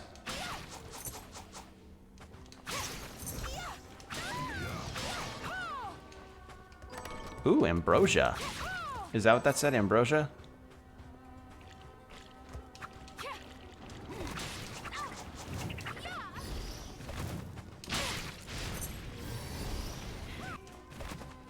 Alright. Gonna heal up slightly. There we go. But yeah, it'd be like the equivalent of like a... It'd be like the equivalent of like, oh, well, you see, my family here is really known for making some of the best kind of bread out there. And we need a particular kind of bread that only that can only be made once every 500 years. So we need you to go out there and kill a blue dragon, and then after you take the blue dragon, take its eggs and then bring them back here. Oh, hello.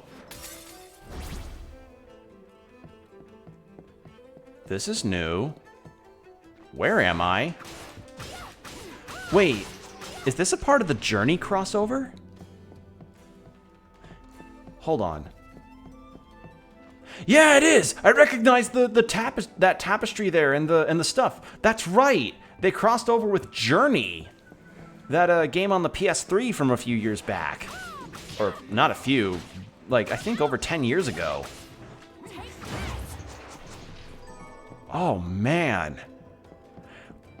Again, very interesting on the crossover choices they decide to make for the game.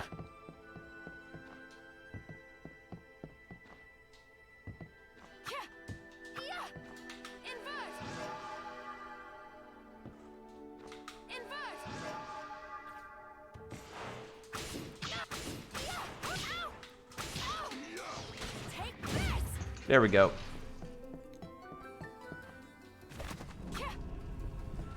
Got some nice music to listen to.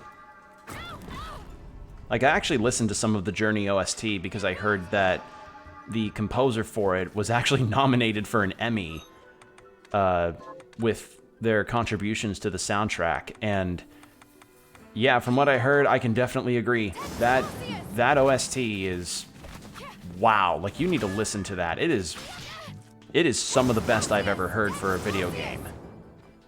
Like, borderline levels of Shadow of the Colossus in terms of like, wow, how this is a video game OST and not like an orchestrated piece? Wow. Okay, so I would have to definitely get the invert power if I were to come here earlier.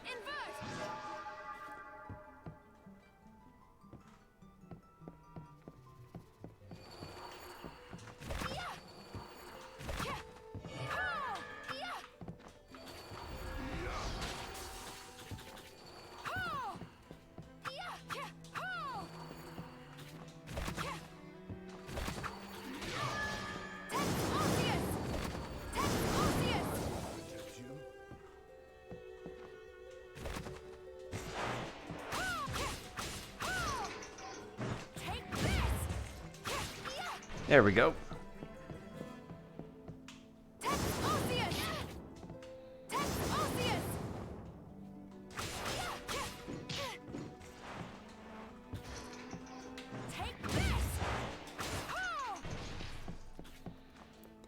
And there's no map, so I have no idea if I'm going in a right direction or not. Okay, that likely implies...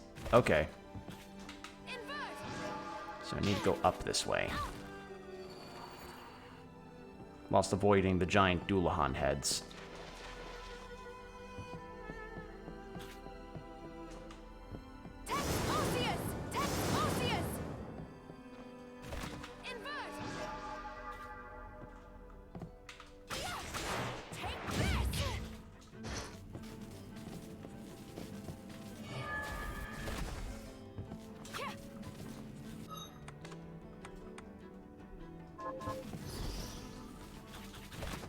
Wrong thing. I don't have the heal on, that's right.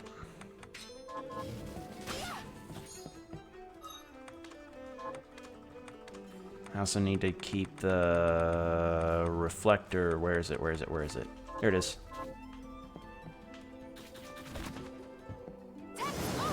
I didn't equip it. God damn it.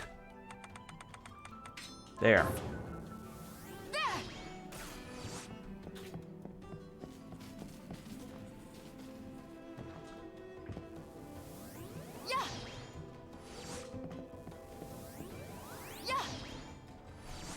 Okay, fuck it.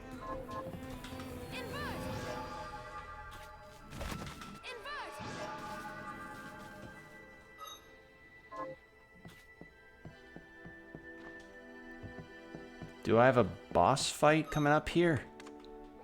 It's what it feels like.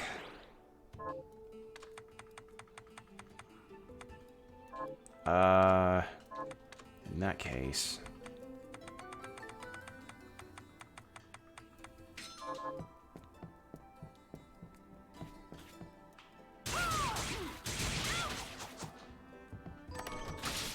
Imbrued skull.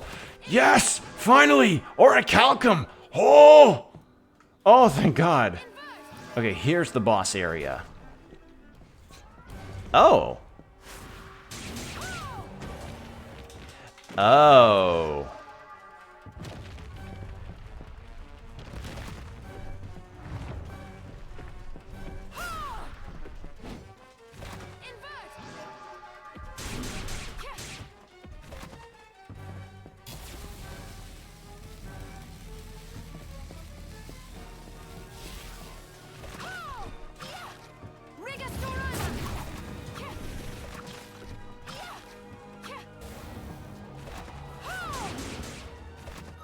Oh, gives me a random status ailment. Oh, that's not fun. Oh no, I don't have anything for curse. Wait, I do. I mean, I was planning on using that for something else, but you know what? That's fine.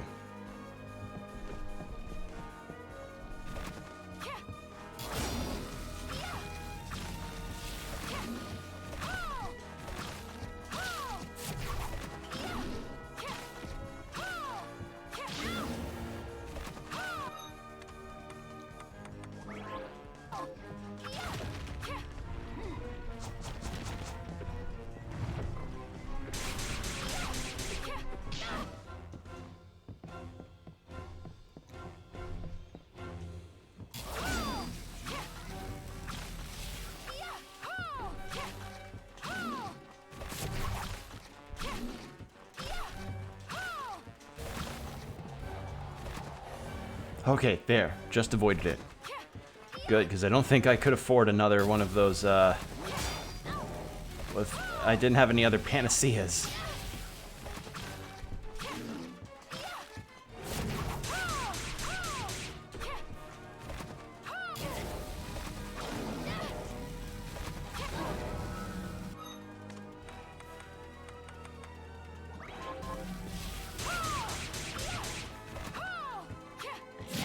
God damn it, I can't reach.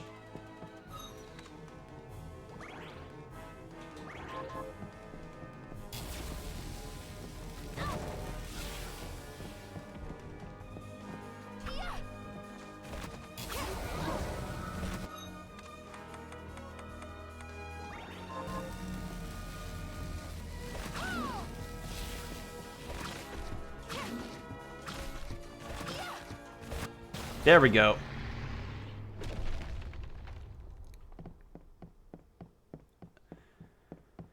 Okay, Journey Dragon killed. And again, why Journey? Mystical Scarf. What is that? How good is that? I'll answer. Not very. How is it good? Okay, it gave good experience. So that's the silver lining, I guess. And it gave me the Orichalcum, which actually is pretty awesome, I will say. That is a good get. All right, so now I can just kind of go back there, which means I could potentially have a wellspring of Orichalcum to get.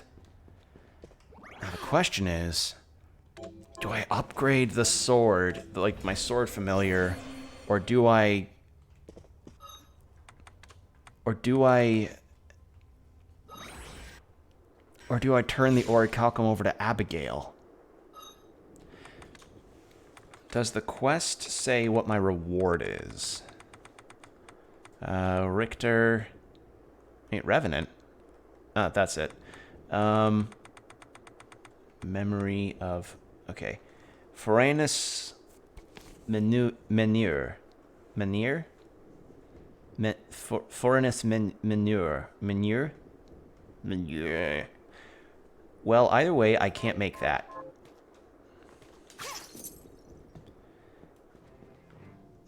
And it's not the... Transmuting The this thing is, if it was the recipe that I need for Susie, then I would totally be fine with it, but it's not, so I think I might have to pass on that. I might just use it to upgrade the Sword Familiar.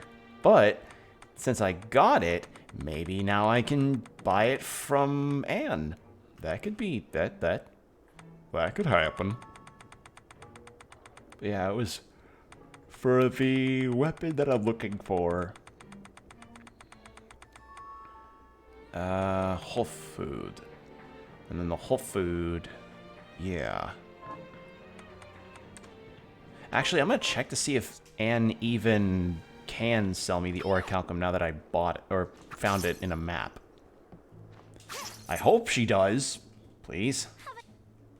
Oh, Please, what would you like please, to buy? please, please, please. Shit! She doesn't. Oh, man. And I didn't even get that much money out of the journey spot.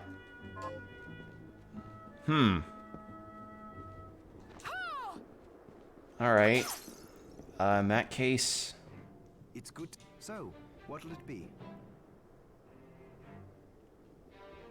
Maybe it'd be better if I turned it over to Abigail just to do more of that side quest, because honestly, the Sword Familiar... I don't know. I'm kind of on the fence about a lot of this, but I think I'm gonna turn it over to her. Hello. All right. I don't know how. Here's your thing. This is All right, what are you looking for? Ancient tiara, Solomon's ring. How rich was this? What was this village like if somebody had an ancient tiara? I don't think I can even get materials for that. I don't think I even have that in my list of alchemy supplies. What are we transmuting this time? I do have it. Oh, I could make it. I just need more gold. Or I just need gold. Come back. Just need to buy more alkahest. Oh,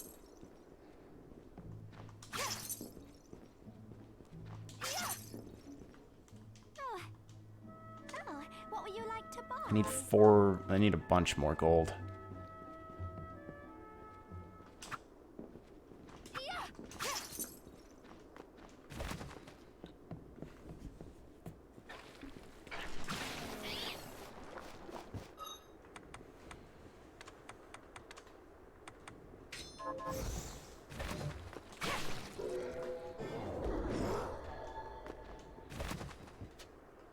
Trying to think. Iga, all I'm gonna get from him is just dying repeatedly. Where could I get a bunch of gold? I wish there was a warp room that was closer to the fight with Bale, but I guess that might have been too convenient. Wonder if Todd has anything new.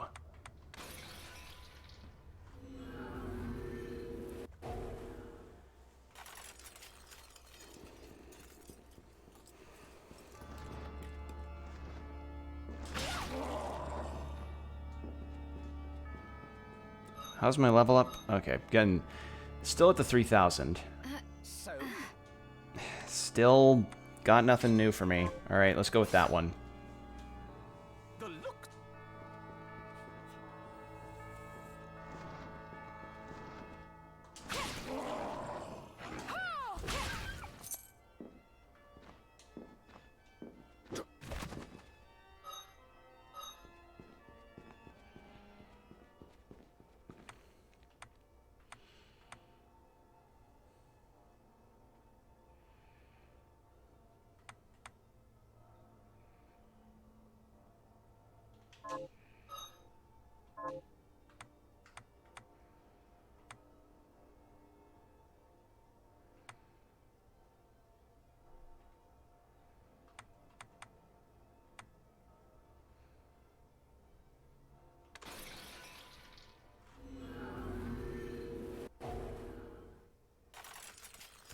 There's chests here that give good gold, so I'm just gonna see if I can get to those.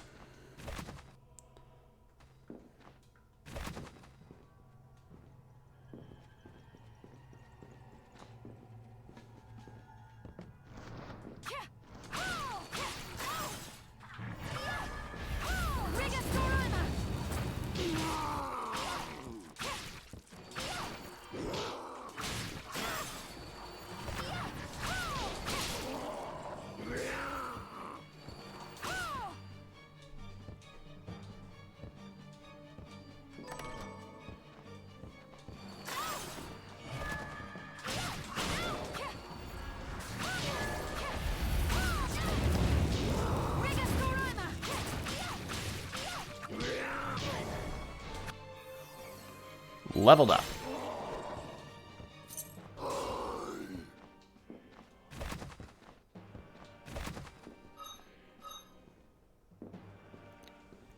See, it was 800 per alkahest, so I definitely need more gold.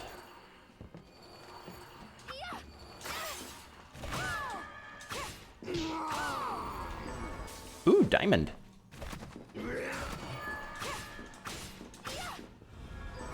Ooh, sapphire.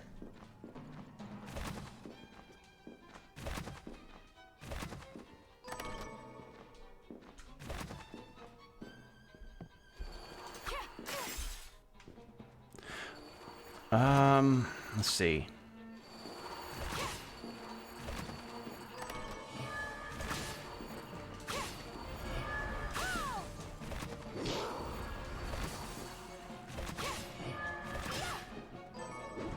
And another diamond.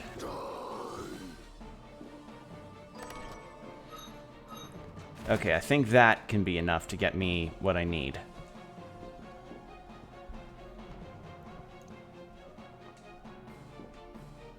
Who knows, maybe one of Abigail's quests could get me one of the super weapons I need to forge Miriam's, like, signature.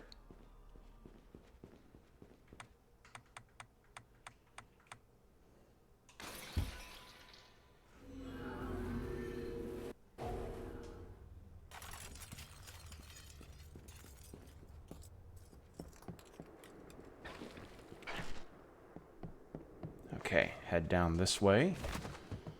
Let's save real fast because, like, let's see, what's my level at? 46? Yeah, I don't really...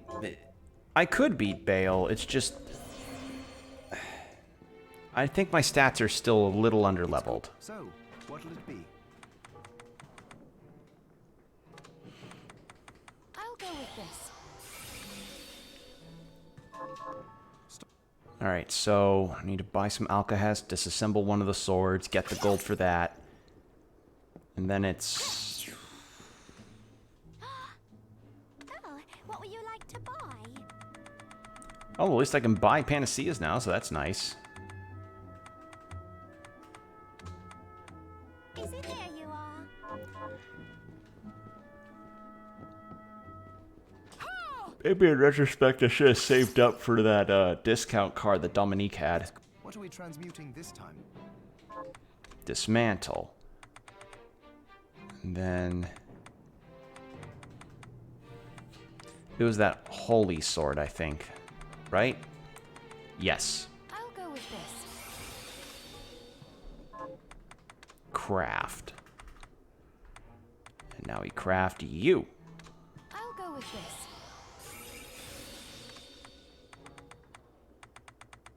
Okay. Now, which ones are the closest that I could possibly make? Sorry for the yawning. Let's see. So the blue rose needs... oh, that's a different weapon. Let's see, it was this one, and this one. Like, it was these three. So I need Fiend Fangs and respective gemstone rings. Yeah. I have an imbued fang, so it's really just making sure I get Fiend Fangs, but I don't know where to get those. I'll go with this.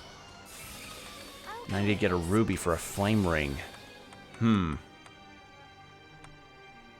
I don't know where I would find a ruby, though. Probably in the... No, I know where. Fire area. I gotta go back there again. And I don't know where to get a Fiend Fang. Where do I get those?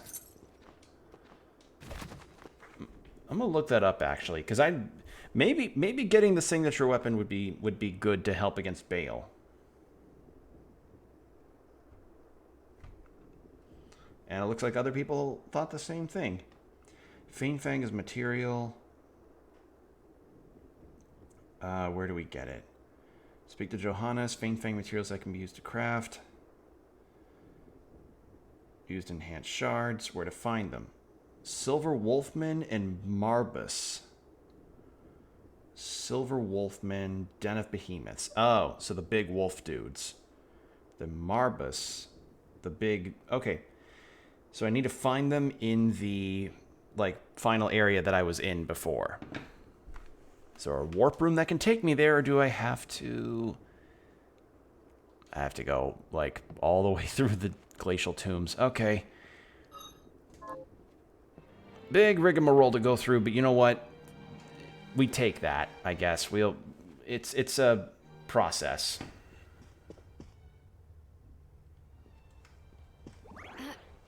We'll save.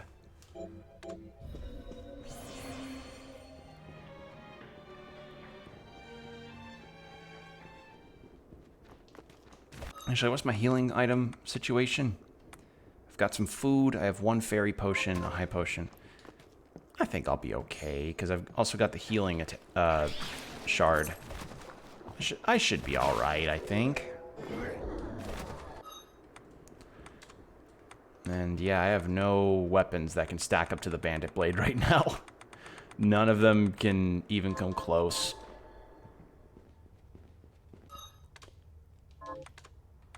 Alright, and in the event that I might have missed something, I'm going to put on Detective's Eye.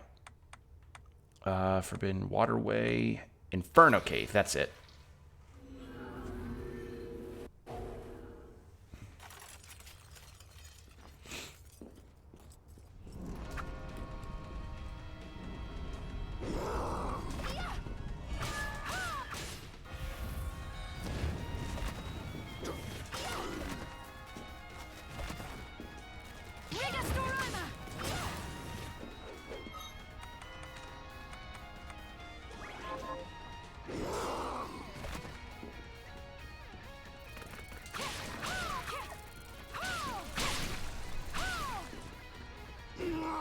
I think the bug enemies are probably the funniest to me because of how, like, improperly their models, like, stretch around like that.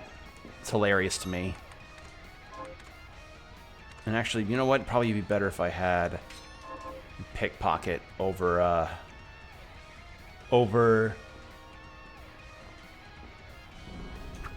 the Detective's Eye, since I just need to kill enough of these fire elementals.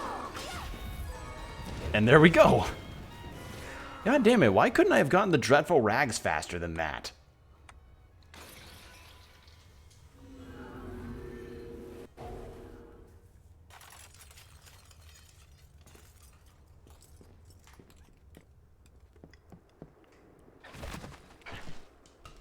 All right.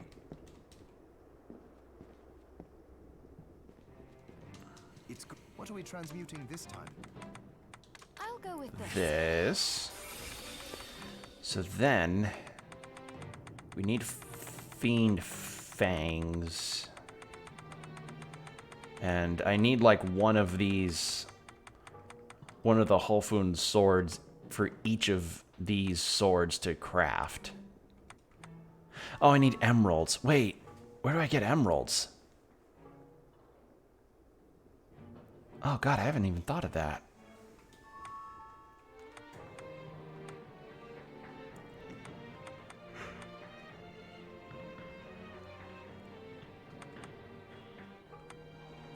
I might run into one eventually. I think I get them from electrical elementals.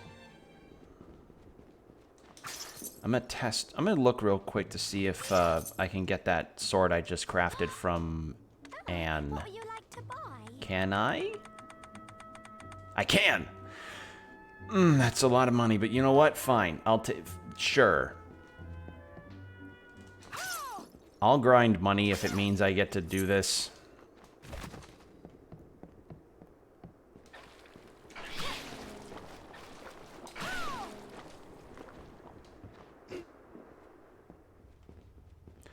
Question is, I don't remember where I would even find lightning elementals.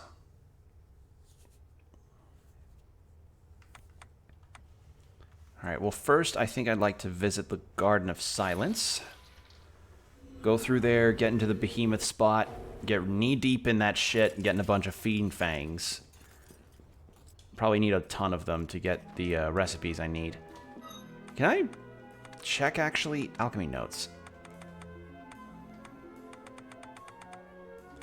Oh, no. Wait.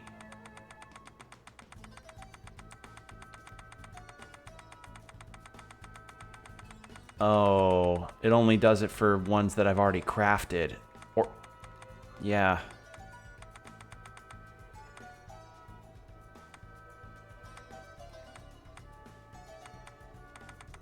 Oh boy.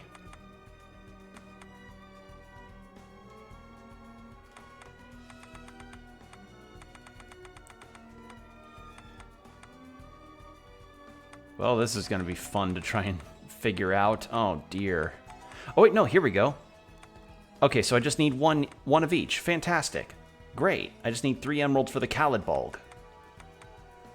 So 3 emeralds for Khalid Bulg, and then 1 Fiend Fang for each of them. Sweet. All right, nice. That's lovely, actually.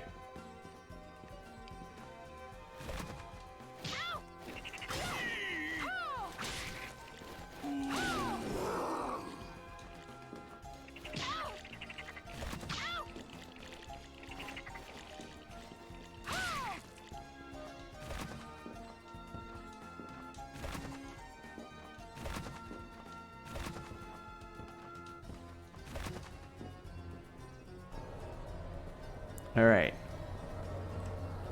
And I've got waystones, so I could be able to go back to the village comfortably.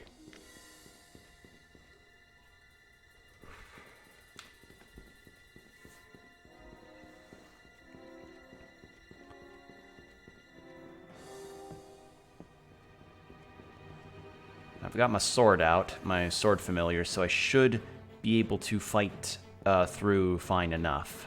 Hopefully.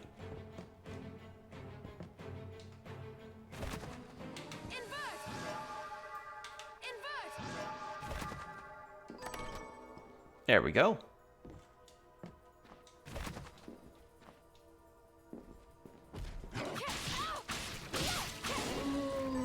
Hey, look at that. Already won.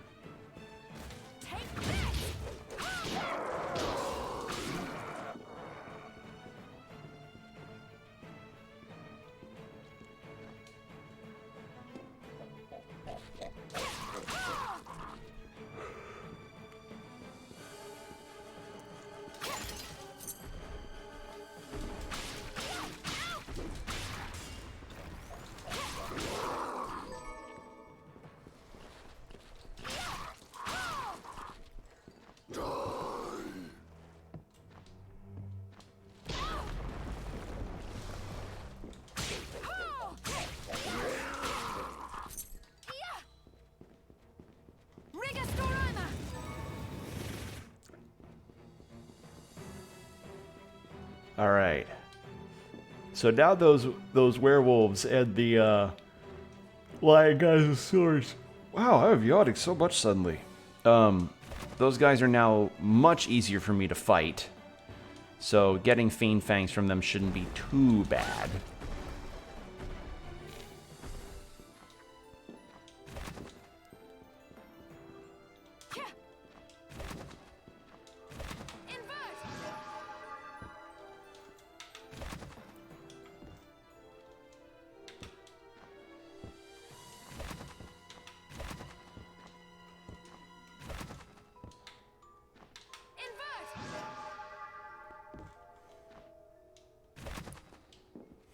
All right.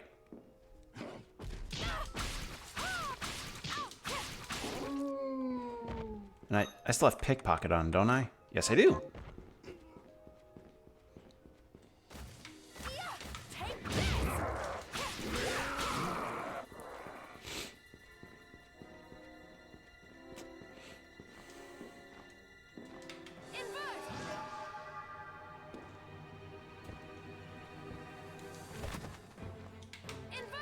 Okay.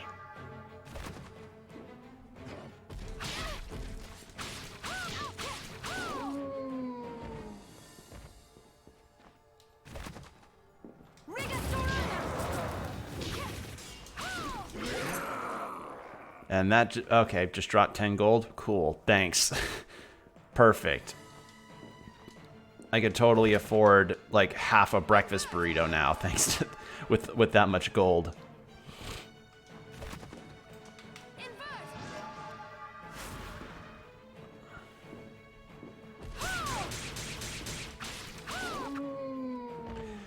Really? Am I really just only being given the one? I think there were lightning elementals in the Japan-styled area. Yeah, there was. Because I think there was one that I would fight with a ninja or something, so I might go back there and do that.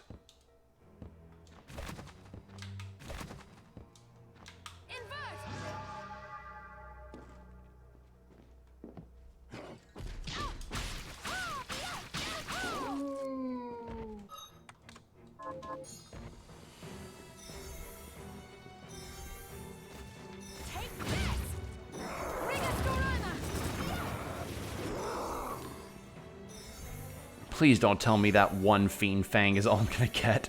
God damn the Desire Sensor. And the shop's not gonna have it, because I don't think they had Dreadful Rags or something after I got the one from that archer.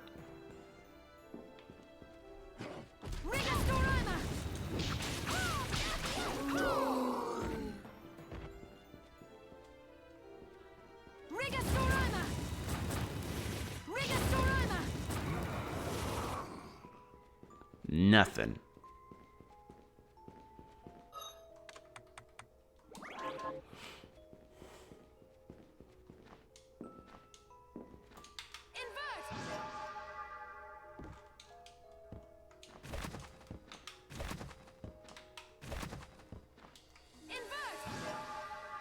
I will say that I definitely feel a bit finicky with some of the button inputs regarding, like, the inversion move. Oh, that's new. What did we get? Feral Claws. Attack with sharp lupine claws. Ooh. Well, that's different.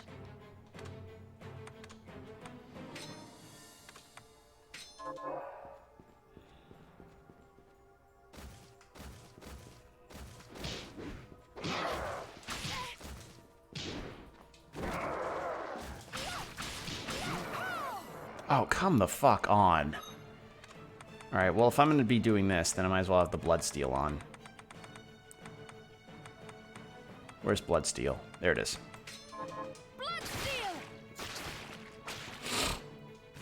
I probably should have had Johannes upgrade this. Upgrade the Bloodsteel move.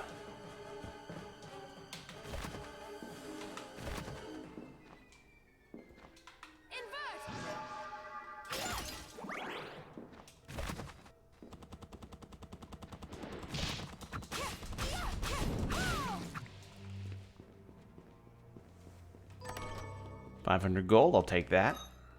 To about 1,600, that's good. Actually, wait, if I leave the room and enter again, does that reset?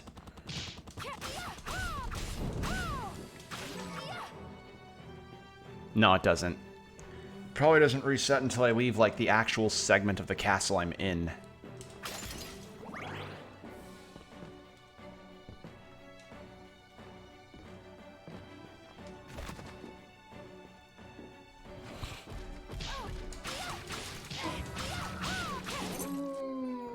$5 gold? Really? Why? Why is the... Game, you're being stingy.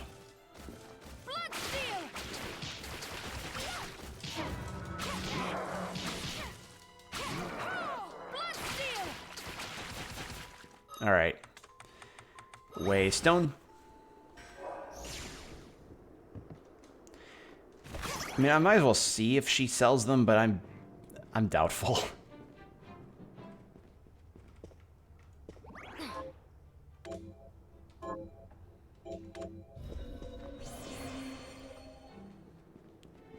Because, like, again, the rags weren't being sold by her once I got the rag from the enemy. And she doesn't have an orichalcum since I found that. Oh, what would you like to buy? Yeah, just ectoplasm, cotton, saltpeter, all this stuff.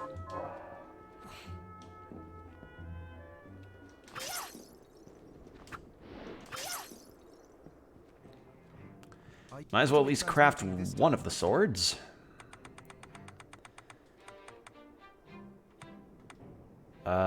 Sure, let's do this one. This.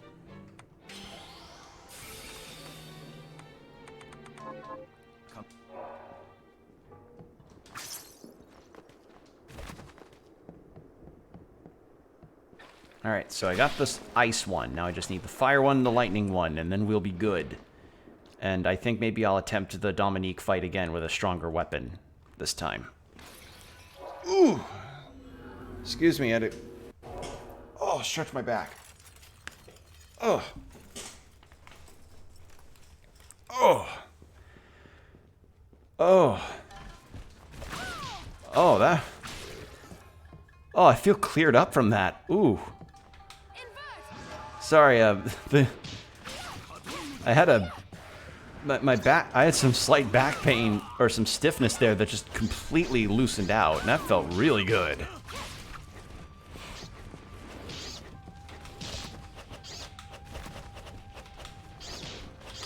Oh my god. Please just invert properly. Thank you.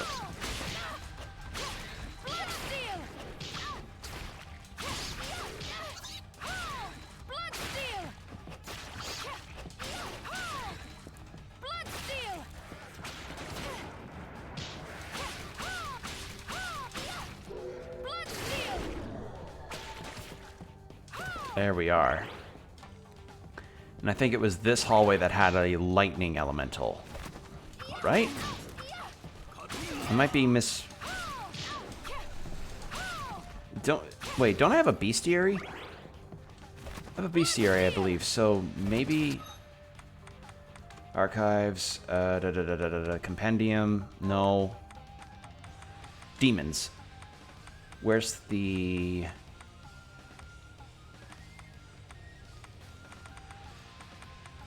Lightning elemental, lightning elemental, lightning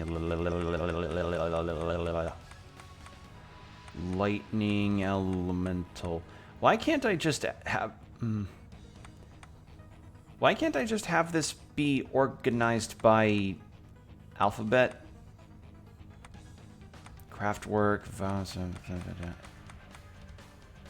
no? I know I've destroyed some. I destroyed some earlier in the journey spot. But I don't want to have to go through all of that again. Lance armor, poison toad, elemental. That's a dark elemental, fire, ice.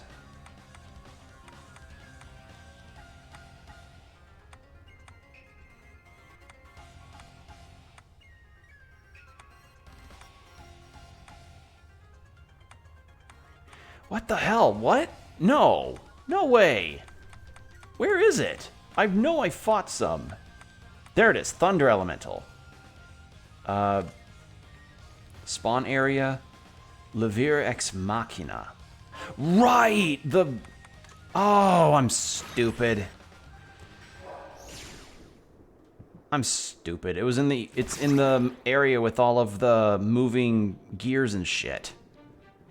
The place where I killed that dragon boss and met the librarian, who is definitely not Alucard. And I'm not talking like, oh, Alucard from the Netflix series or Alucard from the re-release of Symphony of the Night. No, I mean like the old Alucard voice actor. That's who that guy is played by.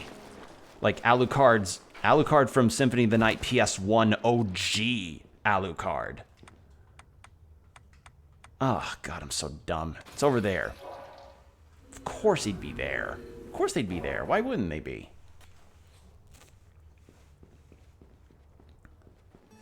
Alright, so here we are. And this place could provide emeralds. Hey, buddy. I've come by some new reading material.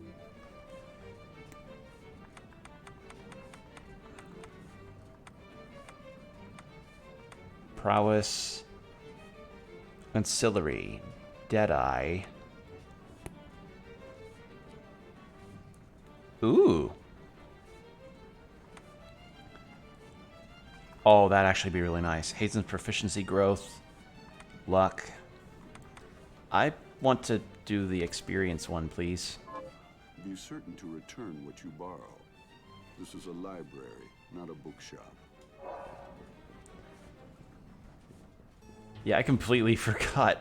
I forgot about this place. Okay. Kill a thunder elemental. Ooh. That's new. Temporarily increase your stats. Oh.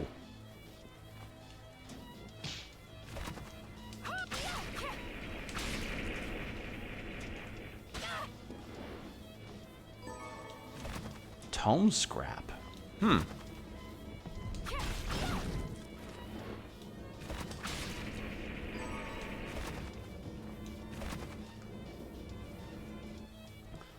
Where the hell would I find a thunder elemental here?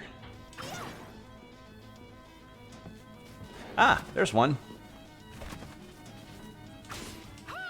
Just need to keep spawning those in and killing them.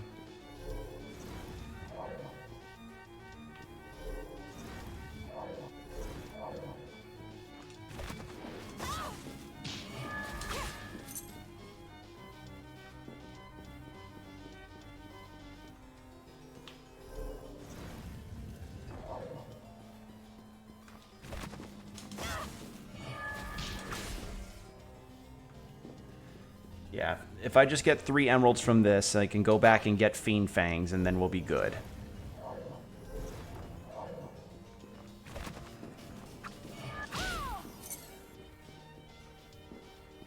At the very least, the Dullahan head is going to get a lot of experience out of this. Out of my little material grinding.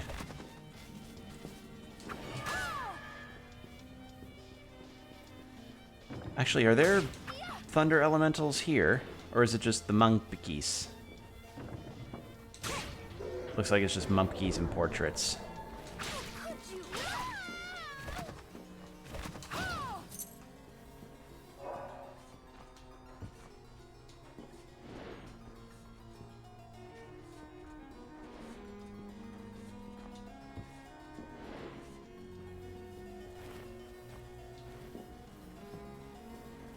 Yeah, it looks like it's... I mean, there probably are more, but that at least is a guaranteed spot. Ooh, a ruby.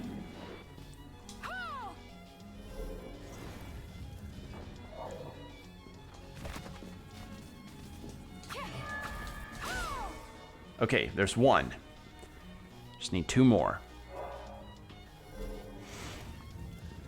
Mr. Owl, how many emeralds do you need to keep killing these thunder elementals to make your sword? Let's find out. 1, 2, 3. 3. It's really weird how ubiquitous that ad is, despite the fact that that was made way before I was ever born.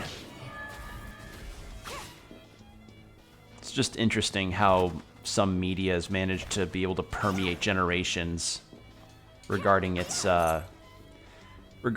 lasting, like its staying power, as it were. Because, like, I think about how Star Wars sometimes is so built into the cultural osmosis of everything that that people, and by people I mean me as one, had never really seen Star Wars, but knew of a lot of the major plot twists and shit around it because of how popular it is in the cultural mindset. Or like commercials that get referenced a ton in some animation things, like, you know, the albatross around the neck of society, that of adult animation, that is Family Guy. You know, like, it's thanks to Family Guy that I even know about the Coca-Cola commercial with where it's like the "Hey kid, catch," you know, that old commercial.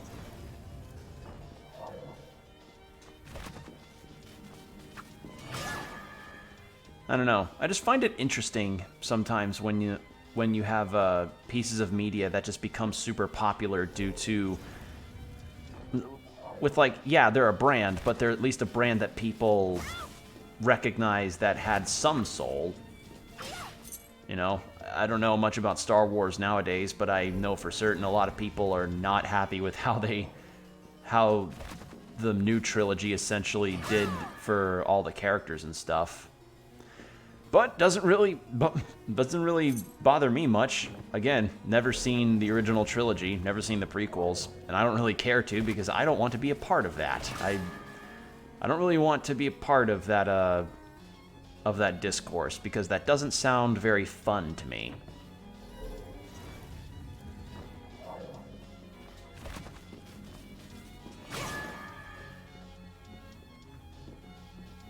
Like, I can understand the importance of it all, believe me, I do, but there's a certain extent where a piece of media is so all-encompassing that it brings all kinds of crowds, and I mean all kinds, and seeing a split community that hard, or a community split that hard, or a community spew vitriol towards people that either have a relatively differing opinion or something, it just, it's very off-putting. A lot of times for a lot of large series, it gets very off-putting to have people just get into it to some extent. Alright, so I got 2 emeralds, right? Or did I only get 1? Let me check. I only have 1.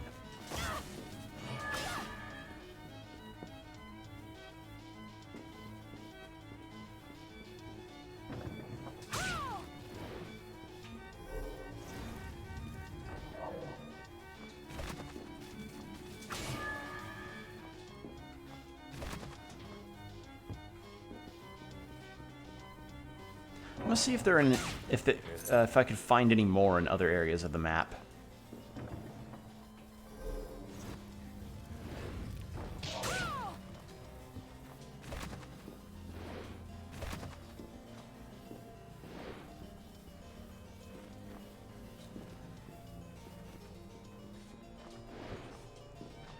All right, not here.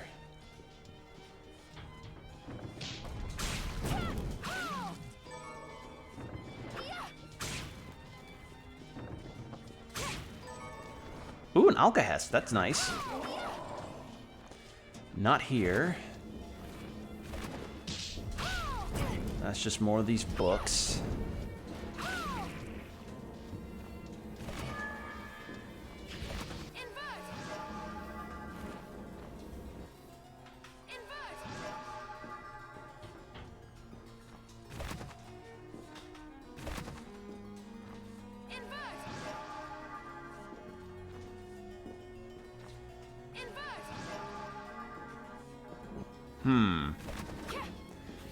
Okay, that's definitely not it, because there's a bunch of fucking Dullahan heads down there that will petrify me.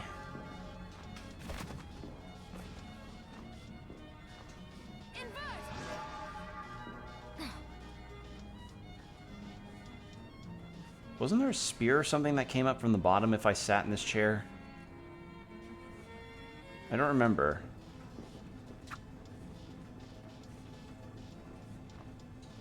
Hold on, I'm gonna check something.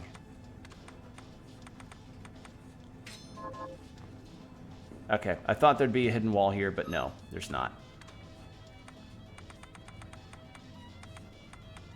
Pickpocket. There we go.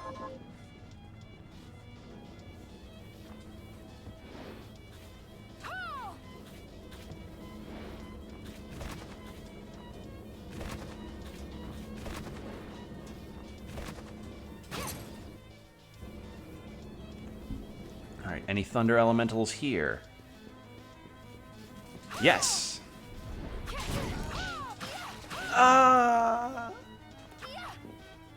Again, some of the death sounds in this game are really hilarious to me.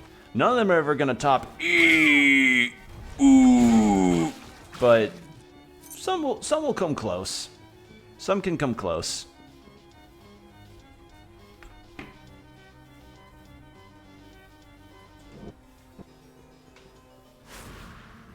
God damn, that upgrade really turned that thing around.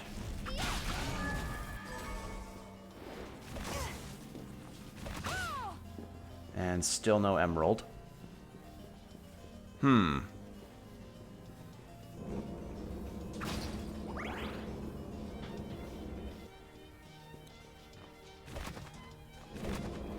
that's another spot for the yellow Dualahan heads, which I don't feel like fighting.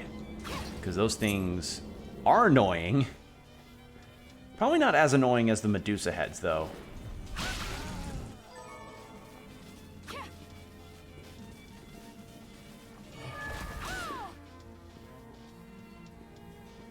Actually, don't I have a ring that helps with stealing items? Where is it? Moonbelt? No. Yes, it was that one.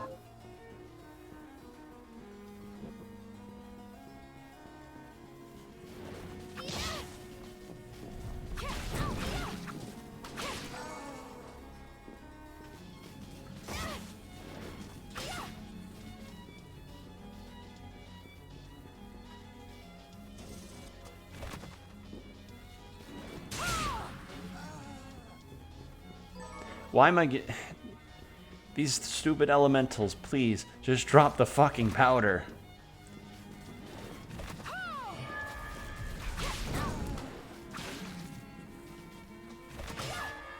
Still don't see anything. If I could find a room that had more than one of these things, that'd help me a lot.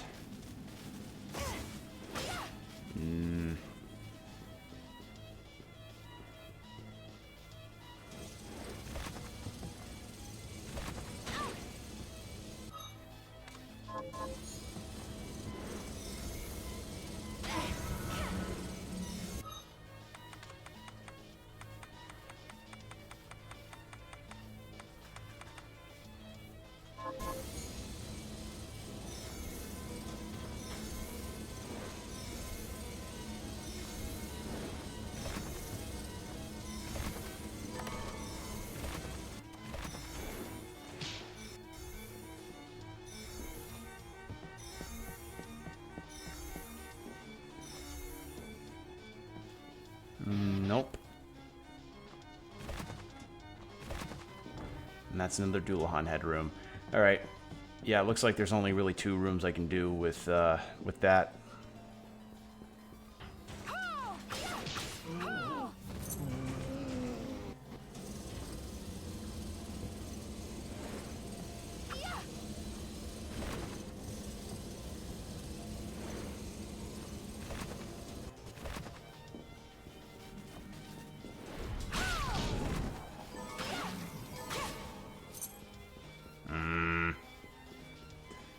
Probably be better if I went over to the hallway I was at earlier, because at the very least there was only one in there, so, or only one enemy as the thunder elemental, so yeah, less danger.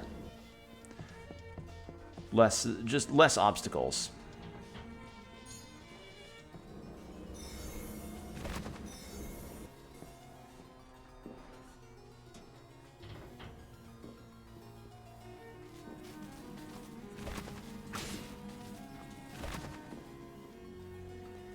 Alright, I've got the ring out, I've got pickpocket on, so it's really just a waiting game at this point.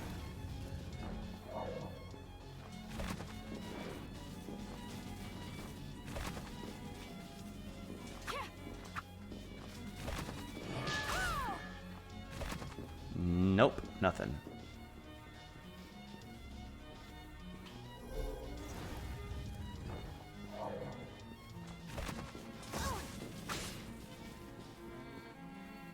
wonder if I could upgrade the healing thing to maybe give me more heals for each of the MP I use.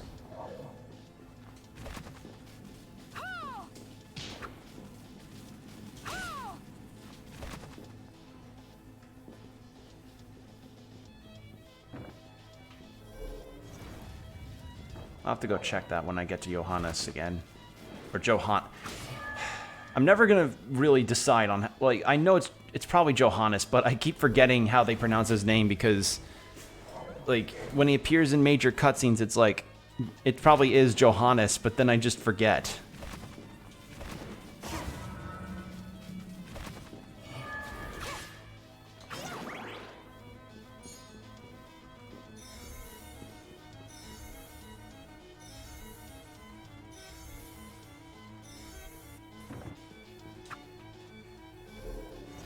Interesting name choices. Yeah, I just, well, it's meant to take place in like, oh, before pre-industrial era. So I guess maybe having fanciful names was normal. Like how many people do you know in your life named Dominique? You know, or Miriam or Abigail. I don't know. I can't think of many people named Abigail or Dominique. I mean, they're probably out there, but they might go by something else. Because let's face it, who goes by Dominique? Think I might remember a Dominique. You know what? Fair. That's fair.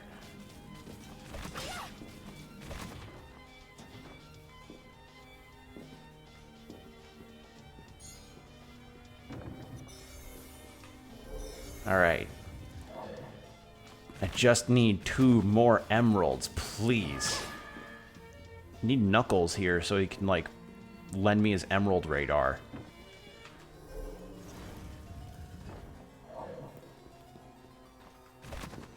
Messed up names for kids, but even that's why people have some better names now. Yeah. Like the big philosophy for future parents to take in mind is give your kids a name that's distinct, but not something that they'll easily get bullied for. You know? Like, because, you know, kids can be cruel. You know, we all know that. And they can make fun of anything, no matter how minute it is, depending on the person.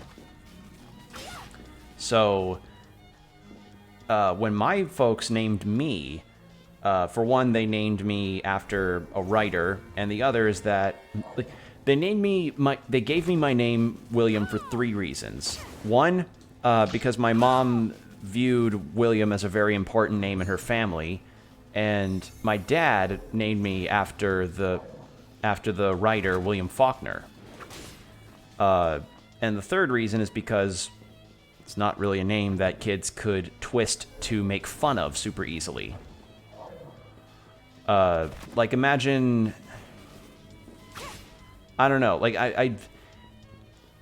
when you name your kids, you just make sure that you give them good names that aren't gonna have them get picked on or give them a social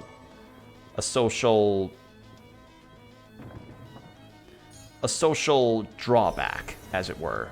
Like, I remember, was it New Zealand? There was like a couple that split up in New Zealand years ago, and they were trying to decide on who gets custody of their daughter, but their daughter had such a stupid name that the judge essentially said they socially destroyed her by giving her a name like that. New Zealand daughter name.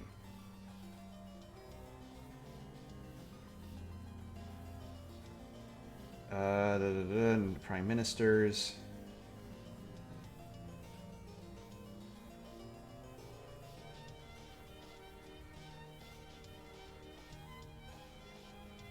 Okay, here it is. So, a girl whose parents had a daughter were splitting up. We're having a guardianship battle in court. Or not battle, but having a legal They were having a deal of like, okay, we want to have a divorce. Who gets custody of our daughter? and they went before the judge to talk about it. Then the judge read the daughter's name, and the judge was like, "You are going to change your daughter's name because this is stupid, and you're stupid for naming her this." The daughter's name in question was Tallulah Does the Hula from Hawaii. That's the full name. But, like, no, yeah, it's real. Look it up. This is from 2008. This article I'm reading. But, yeah, like, the girl said that she would go by K around people she met so that she didn't get mocked, which is like, yeah. Some of the quotes being like, "The court is profoundly concerned about the very poor judgment which this child's parents have shown in choosing this name." So, poor judgment is definitely a kinder phrase than I would have put. I would have called them fucking idiots to their face. You don't, like... I just don't get it. Like... First, like, there's musicians and artists who, you know, obviously with artists like Snoop Dogg deciding to change their name, or Prince, you know, God rest his soul, changing his name to a symbol, you know, just, though they're adults, you know, they can choose to make their names as shitty and as weird and silly as they are, but when it comes to your daughter or your child who will go through school with other kids who can be 100% some of the cruelest things on the planet, and you name them Tallulah Does the Hulu from Hawaii, yeah, me thinks they might have gotten some really powerful hashish during the honeymoon or something. I don't know. I heard that name, and when I was hearing the story, and a part of my soul died a little bit. Like a part of my soul legitimately just fucking sank when I heard that story. Like I felt oh man. Yeah, I hear stuff like that and I'm just like, wow, you know, maybe a basic ass name like Will or William is actually not that bad in retrospect. Like, maybe I should be grateful that my parents were sensible when they gave me a name. And for my brother, too. You know, our names are fairly normal, but at the very least, we are not kids that are named with, like, numbers in the middle of their name. Nutella Friday, is that a 3 or is that ILL or is that like the 3rd? Cyanide Prince William, Tallulah Does a Hulu from Hawaii. 3. Some parents name their kid the Roman numeral 3?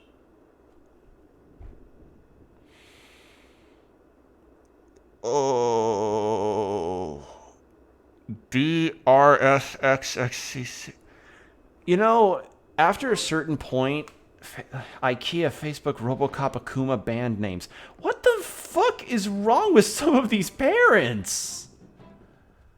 Come on. Like, even naming your kid after a DC superhero is better than this. Like naming a child Bruce after Bruce Wayne, or Barbara after Barbara Gordon, or Clark after Clark Kent, that's more respectable than whatever the fuck some of those names are. Oh my god. Oh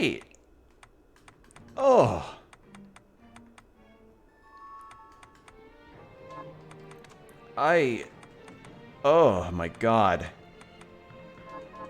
Come back. Jesus Christ. Yeah, I've heard some of those, but I didn't hear about, I didn't hear 3, obviously. From what I've heard from my mom's line of work, Lord Supreme... Oh, God. Combo, does your mom work as a nurse? Or as someone who helps handle newborns?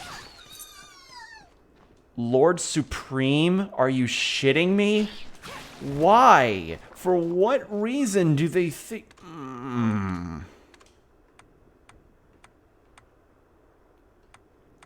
Teacher, she advises me not to go into the field. Honestly, your mom's got the right idea, frankly. Like, teachers have to deal with a lot of shit, and parents that give their kids really stupid names is probably one of them. Like, that's probably a part of the job description that really should be given, is like, hey, teachers, you're gonna encounter really stupid parents. Combo, if... I think, that might be a little much. That's a little much. Why don't I have mod view on? Hold on.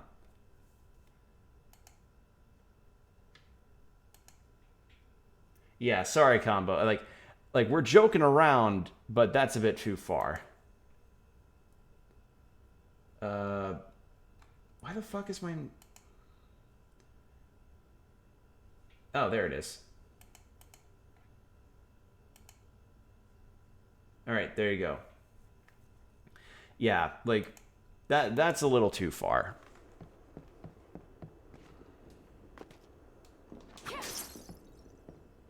Yeah, like...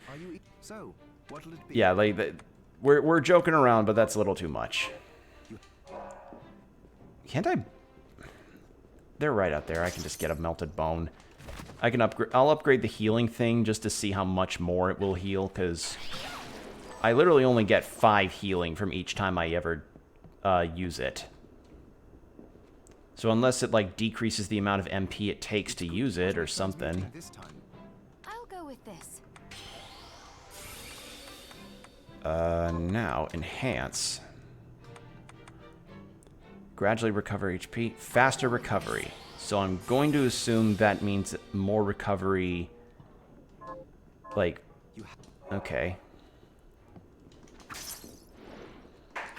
Alright, so I just need 2 more of those Fiend Fangs. How's my gold situation? Not good. Oh, hello. Oh, what would you like to sell? Oh, what would you like to buy? Is this Carl? Thank you. Is it Carl? Thank you. Alright, let's do that. Alright, what'd you send me? What is this? Yeah. Like, yeah, like, there's a certain, like, kids can be really, really bad at some points.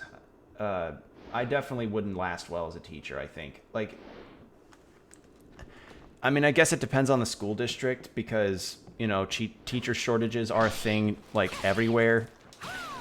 And, yeah, if anything, I'd probably get more mad at parents than I would with teachers, because, yeah, sometimes, or not mad, I'd get more mad at parents than I would with kids, because sometimes the kid's attitude reflects on how the parenting goes down at the household, if any parenting.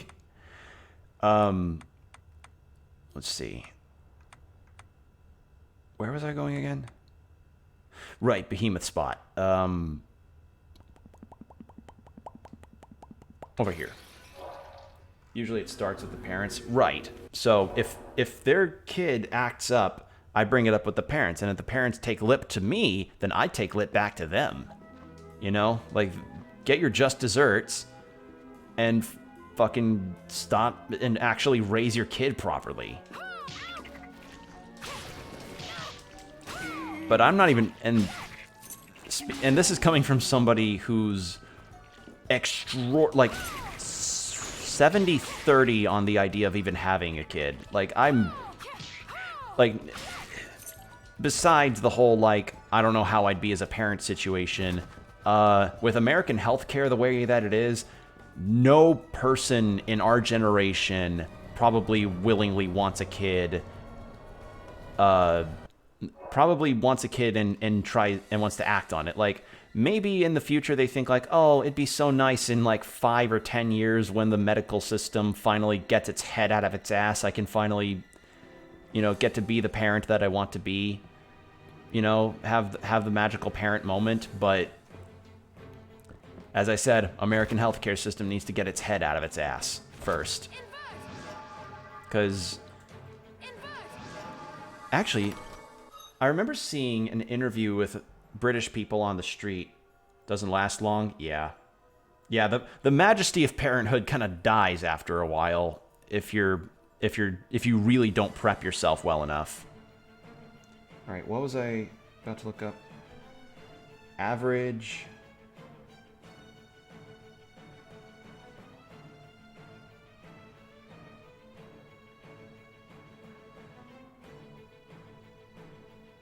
cost of having a baby. Okay, so typical birth, I guess depending on your area, if you have normal birth, like a normal birthing process, it's around $13,000. Whereas if you go by C-section, which is actually how I was born, it's around $22,000. And I imagine that all of that is is with insurance. I could scarcely imagine what the cost would be if you didn't have insurance. But yeah. So there you go. There's a fun fact for you guys. I was born via C-section because I was 9.5 pounds when I was born. I was a large baby.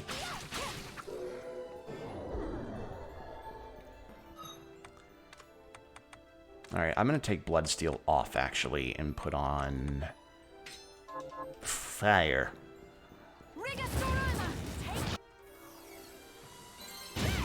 But yeah, overall, my attitude about the naming convention stuff is just like, when you have a kid, make sure you give them a name that they're not going to get picked on easily by, and, you know, at the very least, is not something that is very that sounds like you thought of it while smoking a joint, you know?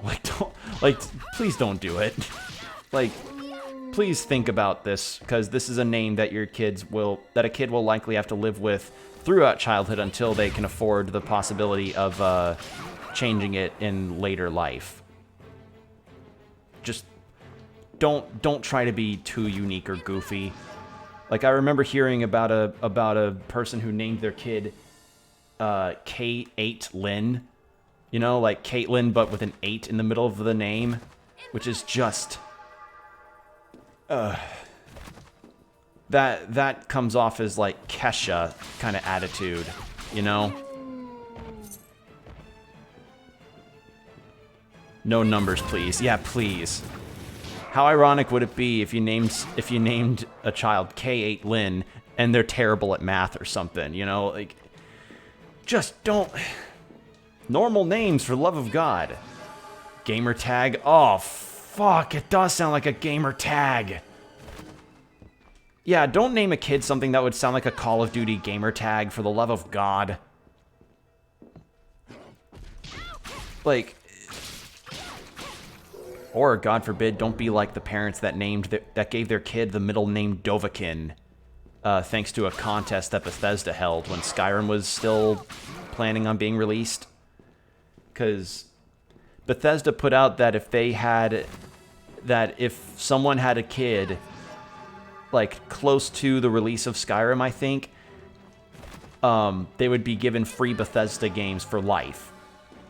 They would be given all Bethesda games to those parents would be given for free forever, like, indefinitely.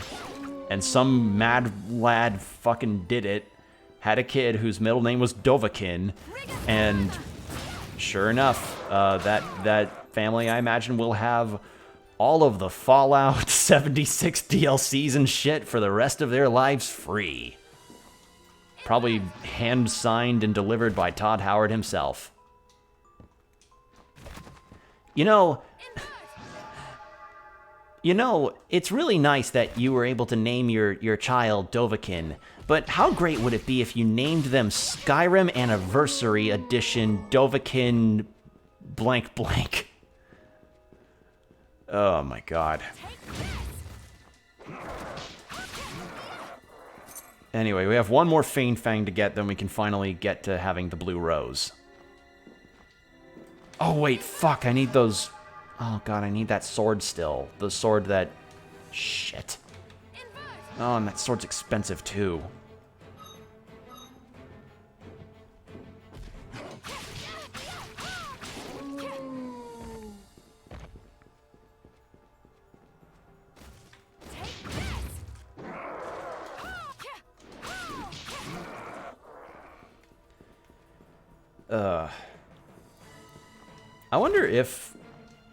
I wonder if Elder Scrolls 6 releases that it will have the same kind of deal that Skyrim had as far as the memes go. Because part of the reason why Skyrim became as memeified as it did is thanks to the multitude of releases, as well as the glitches and, you know, people kind of going under the revelation of like, oh wow, hey, this game turns out to actually be fairly shallow as far as games go. Okay, so that just increases the pace at which I heal, not the actual amount, or the amount of MP that it... Yeah. Come on, I just need one more Fiend Fang, and then we're good.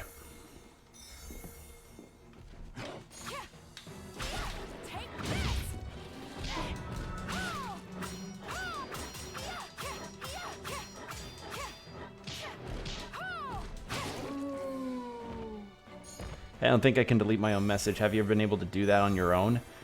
I don't think so. I haven't really tested it. I mean, I can try, but I think, you know, I don't know. I actually don't know if whether or not that's something I can do.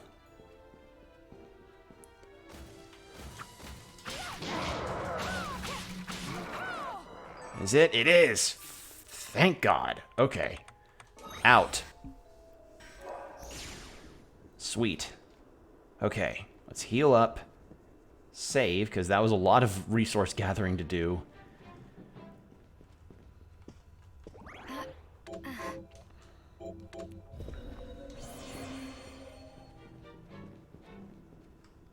Hi, Miriam. So, what'll it be? Crafting... Not gonna craft that rapier, because that's not gonna be what I need. Yeah. Yeah, looks like I'm gonna need a... Looks like I need to make that sword again. Or buy it. But I can't.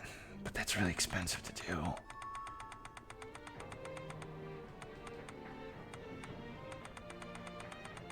Where is it? Blue rose. Okay. I have this. Yeah, I need a whole food for both of those. Damn it. But it's all right. I managed to get it. I managed to take care of the message, so it's all good. Again, that's the thing about streaming, is that it's kind of a learning process as you continue to keep doing it, you know. You never really, I don't know, you don't really stop getting used to, you never really stop learning the process, as it were. There's never a point where, I mean, I guess with all,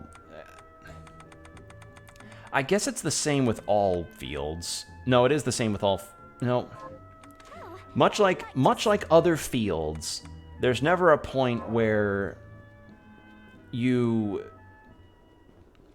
there's never a point where it's just like, all right, I have done X amount of things, so I have nothing left to learn in regards to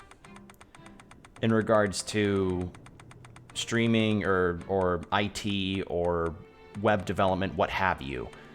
You know, like, there's always more that you can learn, always more that you can figure out, and more issues that will end up being hyper-specific that you're gonna need to learn to figure out, you know? I have no idea where I would get some gold. I'm gonna figure that out, actually. Gold. Bloodstained. Alright, gold. Where do I get it? can be prepared with mercury and dark matter. Do I have that? Do I have those? Mercury and dark matter. I don't think I have that.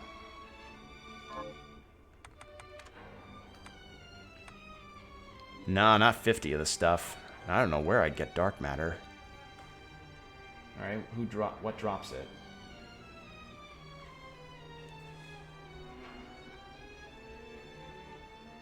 Bought from Dominique for 1500 can be obtained by dismantling Imer blue chests in the hidden desert. Okay. So go back to the desert and find all and just do some chest searching. Good to know. Yeah, I have no idea. Like, I can buy mercury from Anne, but I don't know where I'd find some dark matter. I have no clue where I'd find that stuff. Ugh. Can I get dark matter from her? No, I can't. No, just mercury. Sorry, I had to stretch my back again. Oh. You gotta love the gamer position of just sitting yourself slouched. Stretch often, people, for the love of God. Please stretch. Stretch often. Oh. Okay. Inferno Cave, Secret Sorcery Lab. Excuse me, had a burp.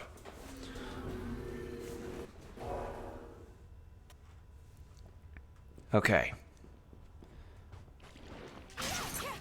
Just need to find blue chests and get a couple gold, or get 4 golds at least.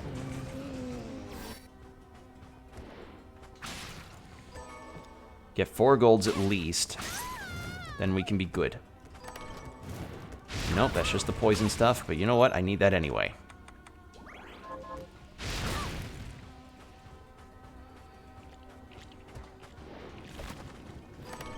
Nope. Oh wait, there was one over in the spiral spot.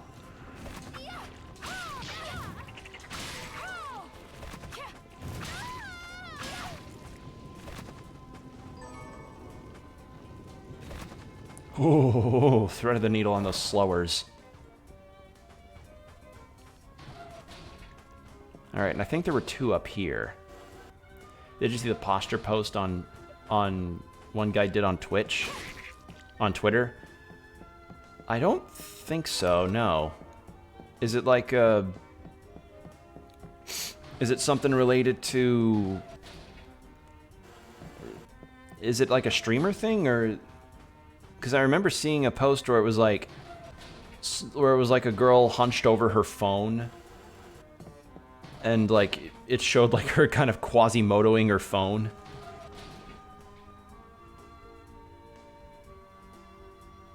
Ah, yeah. Destroying your body, how you can set up to protect yourself from posture problems. Well, it's not our fault that there's certain positions as gamers that we find more comfortable for a time. Though granted, the craning of the neck thing is kind of something that we could fix. Albeit, I don't know, there's just... We know it's bad for us, you know, it's bad for our backs and necks, but it's just a habit that's really hard to break. You know? Sorry to disappoint the band Linkin Park, but I won't be breaking the habit, breaking the habit tonight. Unconscious? Yeah, it's a very unconscious thing that we do. 'Cause, you know, if I could be more conscious about my efforts to keep my posture better, it'd be great, because then I wouldn't have to go to chiropractors to fix my back up. But, you know, again, habits are hard to really break in that way.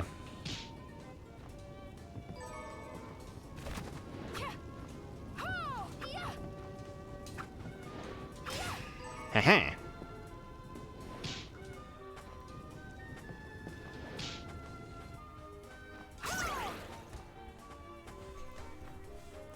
Alright, blue chest.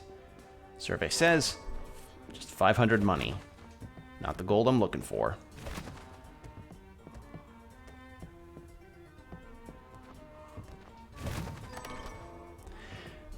I'm getting money, but I'm not getting what I need. Damn it.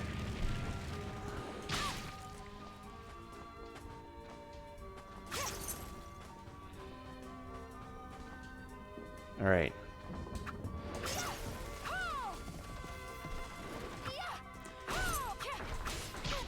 And I also understand that some people also...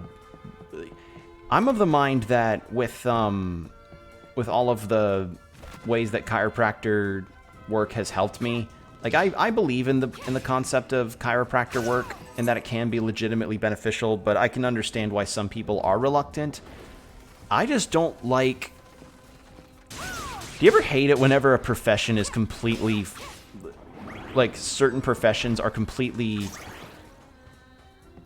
What's the word I'm looking for? Invalidated. Because of people not really understanding the process. Like,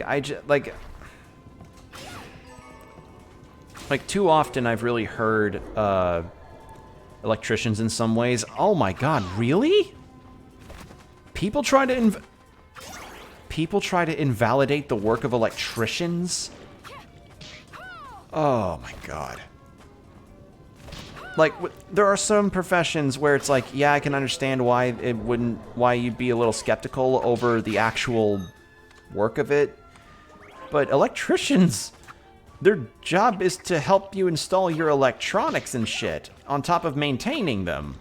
So, why the fuck would that ever be invalidated?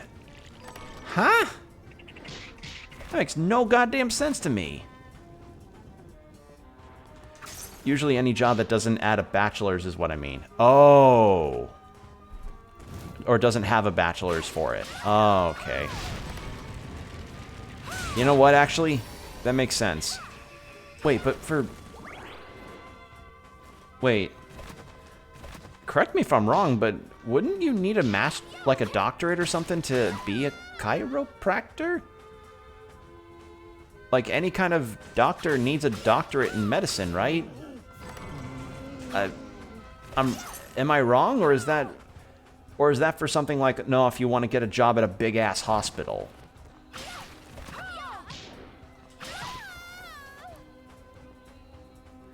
I don't know. I just not talking about chiropractors.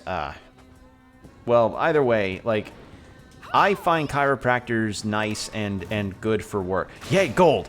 I find chiropractors good for the work they do, but I can understand some people's skepticism regarding how legitimate they can be, because I've been to a chiropractor where it feels like they don't really do much in the way of actually adjusting your spine to fix your posture and make sure you aren't in pain in the future.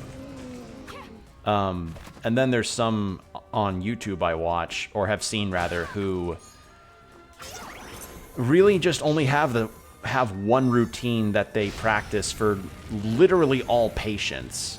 Like, there's this one dude, I don't know where he's... I don't know, I forget the guy's name, but he's this chiropractor who is well known on YouTube for doing his work on his patients and, you know, trying to help them out on adjustments and such, but he literally only has, like, the same moves that he does for each patient, no matter their build and no matter the condition of their spine. Like, I think the one variant I heard, or I saw from one of his videos, was when he worked on a patient who was pregnant, and he was like, well, I can't do my usual work with her because, you know, she's pregnant. I can't have her lying on her stomach. So I'm going to try some different adjustments. And it's like, okay, cool. You actually are taking into account the difference she has. I don't know, like... And then compared to that, I usually see this one chiropractor woman from Florida who works on patients, and she goes she goes hard on some of them. Like, she does the like, you know that cupping therapy that people do to get rid of knots in their back or in certain parts of their body, where like they'll take these heated things and then sort of suction cup them to your body, and then you take them off and you get this red spot. She does that, but she also has this scraper that's also supposed to essentially sort of shed away knots in your muscles. Makes you look like you've got boobs on your back. Not quite that. It's more like when you played with a pen cap by no. It's more like when you suck in the air from a cup around your mouth and you get and you can get like a puffiness thing. It's a suction cup effect that's done to essentially help as a form of therapy. And this doctor I've seen does that, but she also does this scraping thing where she takes this metal thing, this piece of metal that's blunted, but she rubs it on their backs to really destroy a lot of knots that are in your back. I don't know. I like watching that stuff. It's very interesting to me to just see how messed up some people's backs can end up being.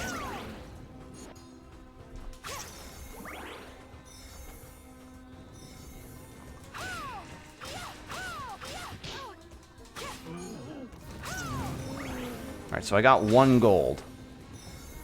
And what was the...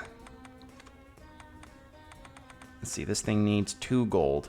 So I need 4 in order to even get 2 of those swords.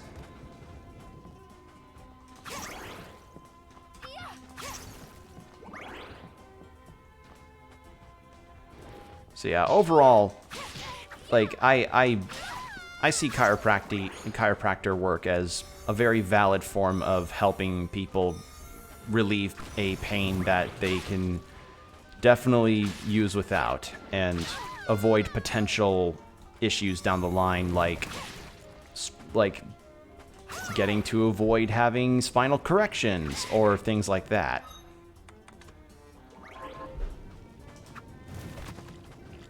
Like, obviously there are a lot of extreme cases where maybe they do need to have surgery, but again, case by case basis, every person is different, and yeah.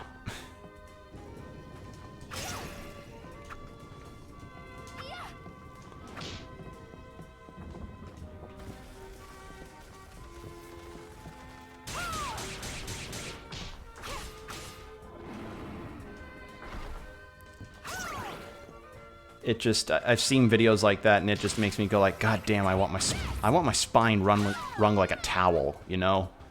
Like, just take both ends of my back and just twist until, and just twist like you're twisting bubble wrap, you know?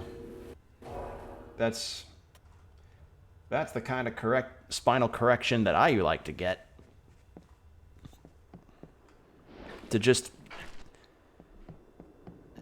get all those pops out. Because believe me, I've had some back pain that bordered on sheer... I've had some pretty unbearable back pain. Able to count the amount of times your back's been cracked. Are you eating? What are we transmuting this time? By either my dad or the chiropractor, or combined. A lot. I cannot. Yeah, I cannot and really come up with a number for that at all. There is no number. You can make a beat with it. Honestly, I'm surprised nobody has, or I'm surprised somebody hasn't. Or I'm surprised no one's done that. Taken like one of those super spinal crack montages or something and made a beat out of it. It would work. People would probably try it. People would probably listen. I must see if I can get any gold out of any other weapons that I've got.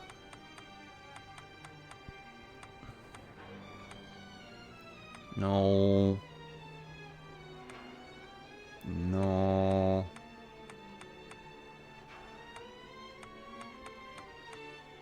Damn it. Come back. Alright, well I gotta go back there and get those blue chests again. Which, you know what, is not as aggravating still as the Dread Rag, because at the very least the Dread Rag was like, you get it from one enemy and that enemy's stubborn. But then again, this chest thing is stubborn in its own way.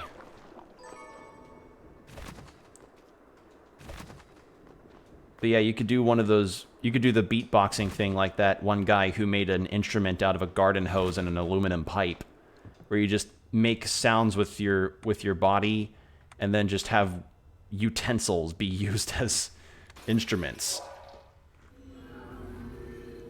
And that is a thing, by the way. Look up Mr. Curly on YouTube, and you'll see this British guy who made a instrument out of a 2-meter long garden hose and an aluminum pipe. And he calls it a Mr. Curly. And when he plays it, wow, it is a sound you would never expect to hear. Like, I heard it sound just like a Sega Genesis sound chip, you know, or a sound chip from a Sega console.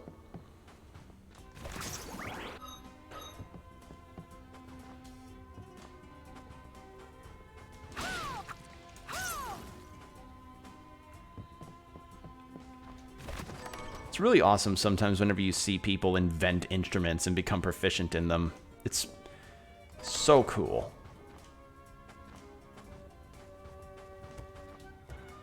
YM20... It's like those buskers that make that have like a weird instrument amalgamation that they've made, and they somehow manage to be super proficient in that. And I'm like, why isn't this person booking things? Like, they're just being street performers. And nothing against that, you know, street performers are cool. It's just clearly this like those kind of performers are pretty high up as far as standard goes. Like, just wow.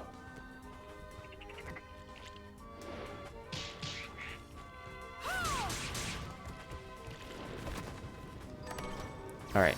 Sweet. I just need one more gold. One more gold, and then we can make those weapons. And then after I make the blue rose, I'm gonna see if I can actually beat up Dominique. And Bale, by extension.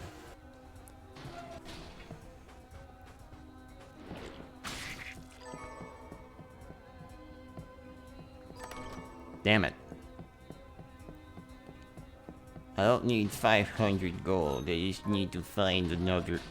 I need to find actual gold powder. It's not the same. I can't just powderize my currency, otherwise I wouldn't be in this mess. Come on, please, just give me some gold powder. I promise I won't use it to make that gold powdered ice cream that makes you poop gold. I promise I won't do that.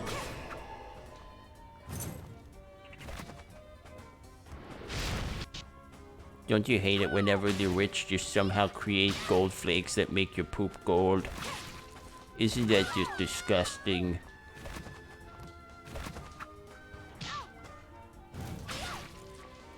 Alright, hold on. Just need... I know there's a few more chests that I've yet to look at. Or look for, rather.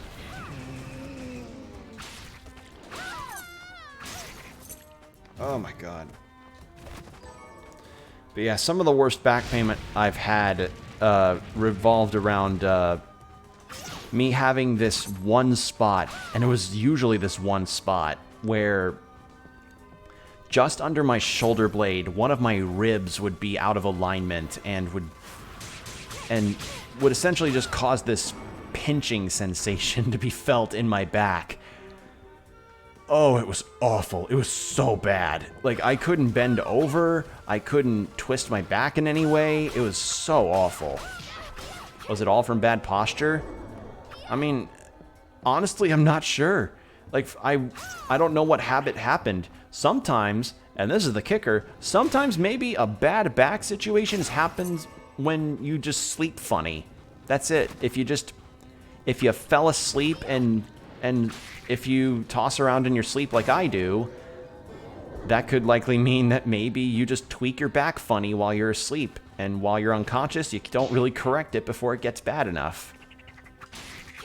I think I remember one instance back in 2020 when I was just about to go to a trip to Minneapolis with my dad. And I wake up one morning and my neck, from the nape of my neck down to my down to my upper back, was like I couldn't move it. I could not move it beyond, like, I couldn't jut my head forward or back. I couldn't turn my head left or right. It was horrible. It was really bad. Like, I had to go to a different chiropractor than the one that I was in town, and that helped it, but my God, that was something. I don't know what I did, because it was literally, I woke up and I was on my off day from my workout with Ring Fit Adventure because back in 2020, I was really in on having a Ring Fit Adventure routine. And I still am, you know, I'm still doing the Ring Fit Adventure stuff, and it's still working for me.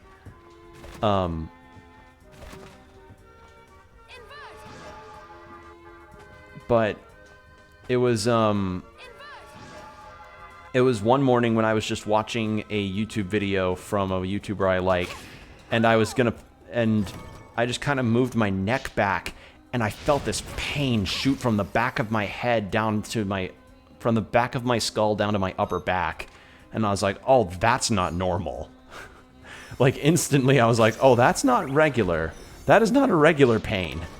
So, yeah, went to the chiropractor in town. She tried her best, but what I needed was something that could go a bit deeper than what was normal for what she could do. So, went to this other one in Ames, this other one in a town neighboring mine, and I got the correction, and it helped, and it got me able to enjoy my Minneapolis trip just fine. And yeah, just don't write off chiropractor work. It's legit. It can be legitimately helpful.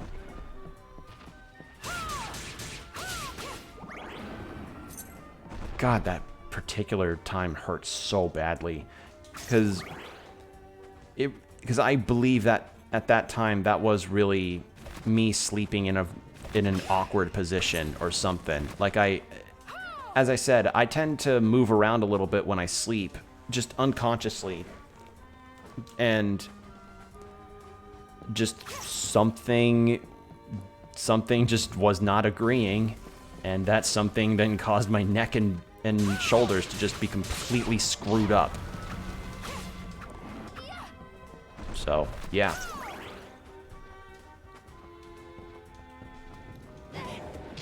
And that was some of the worst I had to deal with. I've had others that are pretty bad, but I can't really think of many off the top of my head that were as bad as that.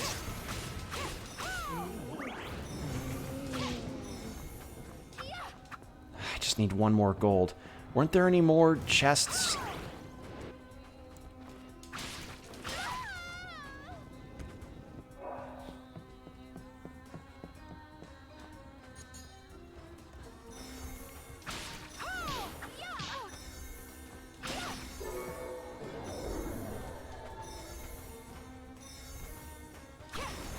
But no, the bad posture stuff can definitely cause that. It can definitely cause you to have something of a default state of the permanent gamer hunch, as it can be known as in some circles.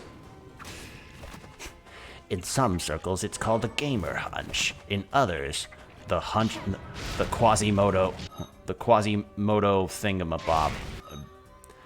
I don't know. I'm terrible at improv, but hopefully I've at least advocated that if your back pain is particularly unbearable someday, a chiropractor would not be a bad idea.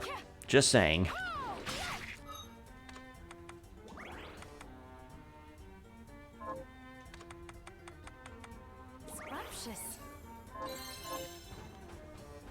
Oh, cool, I got an achievement for having that.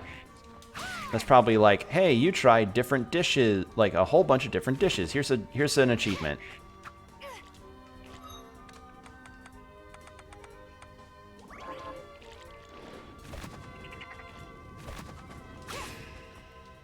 I think the big anxiety that a lot of people can tend to feel with chiropractor work is that the neck stuff can be a little nerve-wracking to experience, and it's like, that's fair, because you're literally trusting another human being with moving your neck at a particular angle that's supposed to relieve you from the pain. But trust me when I say they are trained so that they don't screw up. Like, they're trained so that they don't screw up, and if that doctor does screw up, then at the very least, you know that that's not a very good doctor. I'm gonna drink some water. Ugh. Like, and the thing is that those neck adjustments, it's better to have another person do them because, well, I think it's better to have another person do them because when I attempt it on myself, my reflexes tend to kick in and just be like, no, don't twist your neck that way because the pain is bad, so therefore you shouldn't be doing this. Whereas if another person's doing it, they're essentially moving faster than your reflexes have to keep up. So, yeah, that's the idea. At least I think that's the idea, is to be like, okay, I'm gonna crack your neck now, and they make sure you're relaxed, and then that's when they get you. That's usually when they hit you with the. Because that way your head's not going to stop moving to prevent them from being able to get to the spot that's bothering you. At least I think that's what it is. Even that line could spark some anxiety. Yeah, I get that. But they're still moving. They're still getting it faster than. They're still getting it faster than your body has time to react to, which again is supposed to be the idea. I just need one more gold, and then we got this. And I know for certain that the neck stuff worked because I had a particularly bad neck issue once, and when I got it corrected, it was like some kind of weird blockage I was experiencing, and I went through it, I got the correction done, and when she cracked my neck, it felt, that pins and needles sensation that you feel whenever a limb that had fallen asleep is waking back up and the circulation goes through, and you get that pins and needles feeling, because that's like your circulation happening again. That's what happened with me, or not specifically, but I felt a pins and needles sensation go from the back of my head all the way to the front of my face, like all the way up to my face, because I felt that instantaneous release. So yeah, that adjustment was definitely a thing I needed. It was a must. It was a must for me to have had, because that particular time was not a good instance for my back. So for some, I can totally understand the anxieties of chiropractors and whether or not they are legitimate. But I think if you just trust me, at least when I say the work that's done has worked, and it's worked for others in a lot of ways. I can understand why you probably wouldn't believe me or believe others, but I think it's I think it works, and I think it's worth looking into if you have back pain that is frequent. Because there are a lot of chiropractors that, yeah, they just kind of adjust you and then let you go about your day, then come back again when you're feeling the pain. And then there's some that are like, no, we're going to put forth efforts that you can help out with in order to help correct your posture so that you're not, you know, permanently dealing with a problem that you have to keep coming back to get fixed up for. Come on, I just need one more gold. One more gold powder, come on. How's the Doulahan head's level? Oh, it's getting there. Alright, I gotta take the fairy out to level her up a little bit.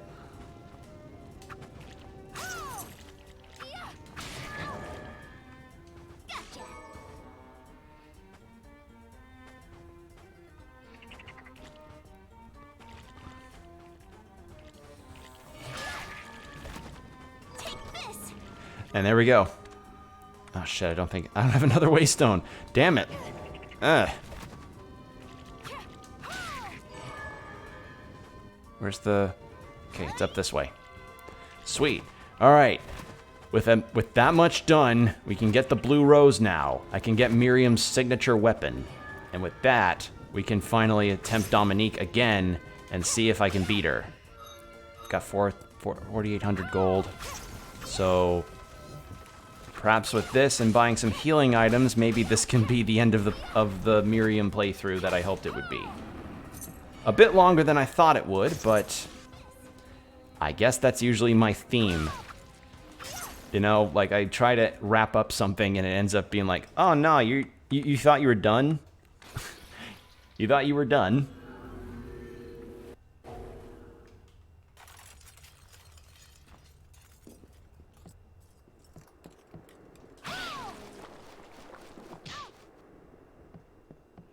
Alright, let's get saving. Actually, let's make the weapon first. Hi. So, what'll it be? Alright. Wait. Where is it? I got a second gold. What am I missing?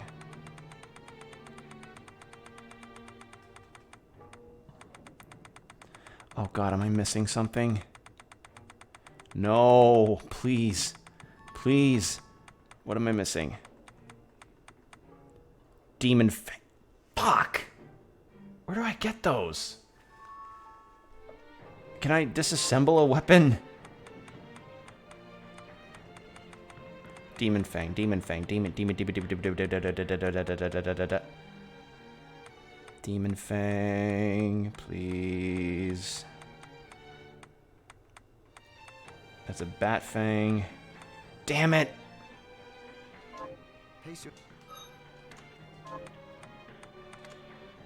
Alchemy notes. Shit. Hold on. God damn it, I gotta do this again. I had a bunch of those, so where did I get them?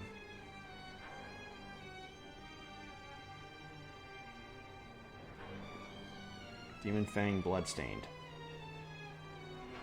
I get them from Archdemons, Giant Bats.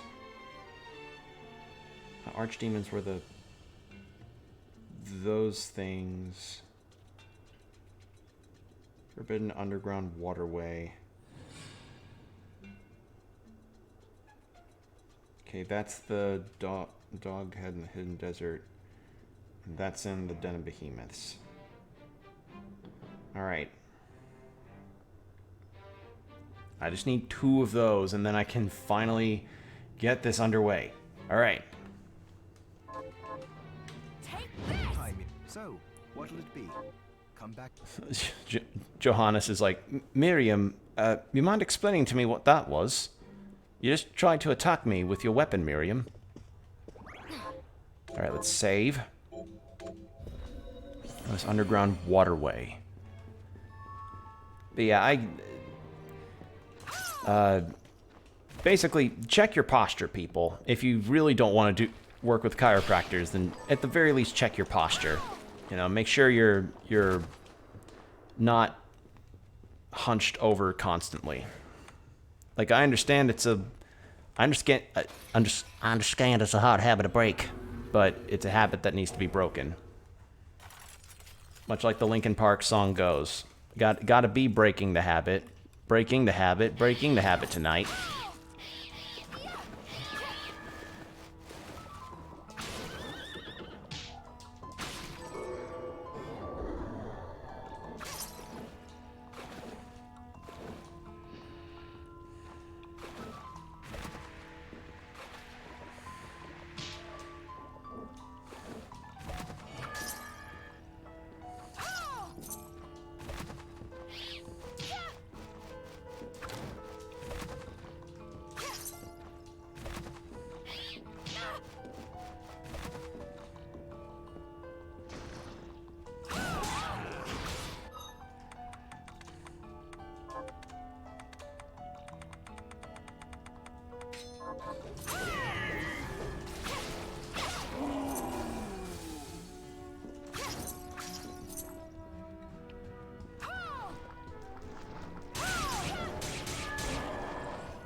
Ooh.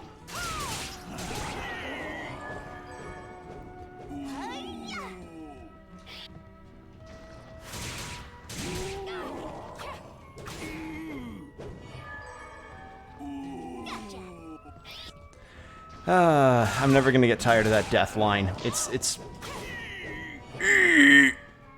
Ooh.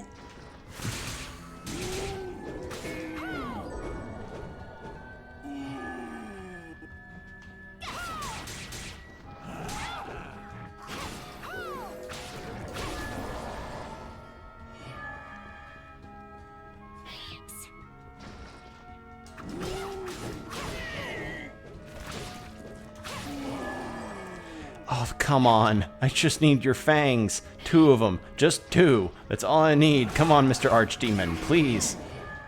Please.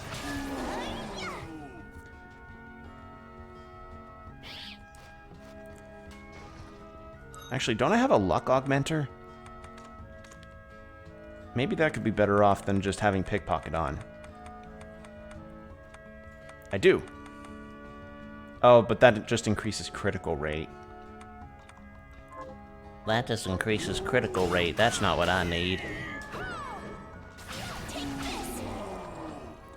I thought luck also increased the chances of getting items, but I guess I was wrong. I'm gonna have a shit ton of Damascus by the end of this. Could probably start a sword forging site. Build like replicas of famous video game weapons out of Damascus.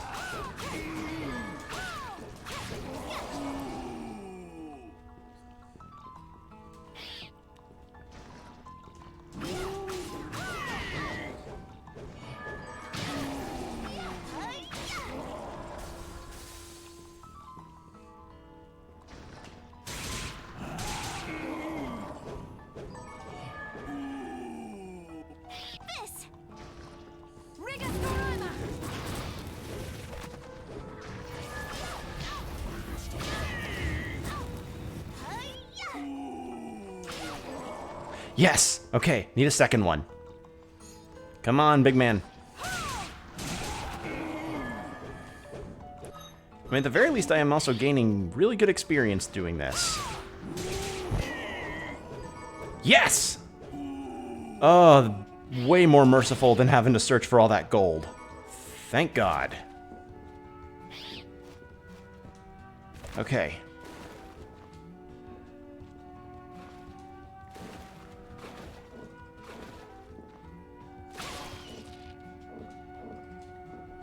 Now, let's go back, make that weapon, and then we can finally see if we can beat up Bale and Dominique. Please, I just want to be done. Like, I've enjoyed this revisit to Miriam's campaign, but I'd like to see what Zangetsu and Aurora are like. Again, I don't get what the process... Why Child of Light? Why that game? Like, there were probably other Metroidvanias that they could have paired up with, but they went with that one. And Child of Light's a JRPG as much as it's also a Metroidvania. Like, I don't know. I just don't know how to feel about that one. Along with Journey. Like, those two were some of the weirder additions that they added. I don't know. Weird to me, at least. I don't know. Maybe it's not weird to others, but it's weird to me. I'll go with this. Okay, and now... I'll go with this. Create and equip. Come back if things start to go awry. Yay, I have it, finally. Sweetness. Now, I can equip. Sword expertise. Big damage. Alright.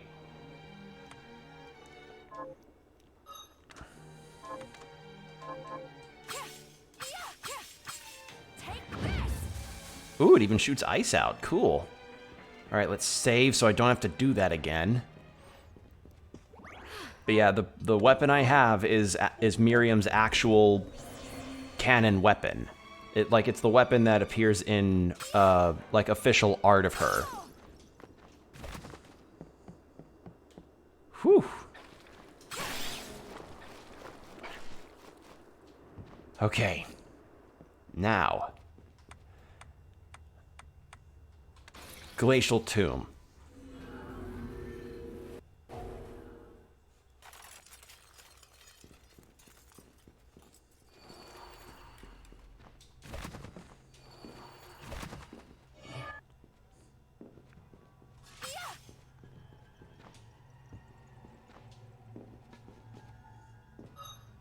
I just remembered I have to turn on Dimension Shift.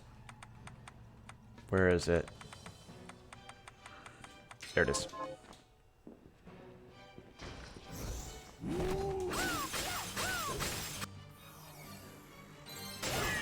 And a level up.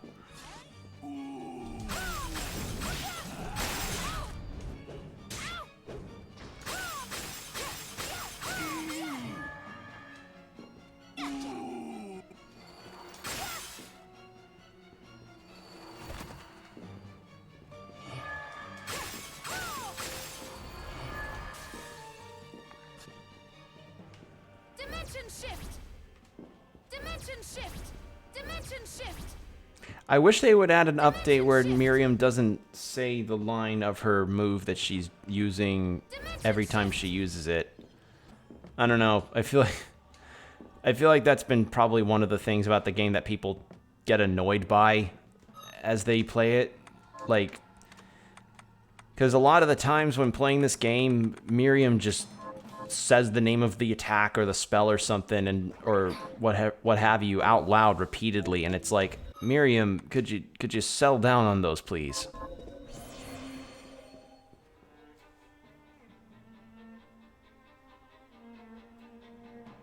Hold on, what did you send? What is this? Oh. What is that combo? Is that like a Tekken Party City cosplay? Oh my god. What is that? Flavortown? I guess so. Combo sent me a link that's to like a really weird wig and goatee combo that's... So I guess that's supposed to be Guy Fieri? I don't know.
Okay, that was kind of a... Alright. Probably couldn't wear the shirt to throw off copyright. Yeah, I guess so. Because, let's face it, Spirit Halloween stuff and other things tend to act a little legally distinct, as it were. So it makes sense. Alright, I need to just keep an eye on my health. But I was doing pretty decently there.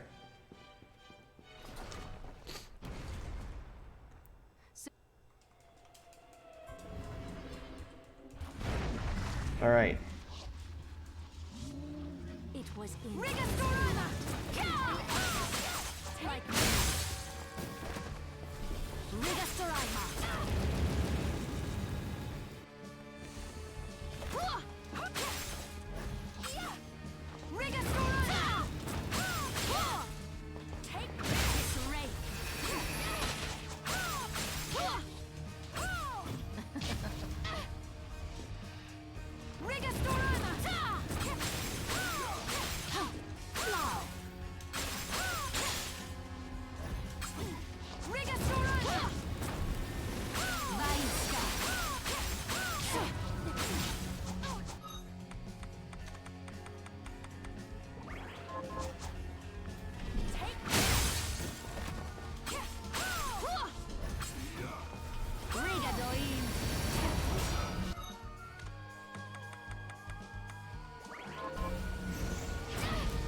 Wow, I did terrible here. What the fuck?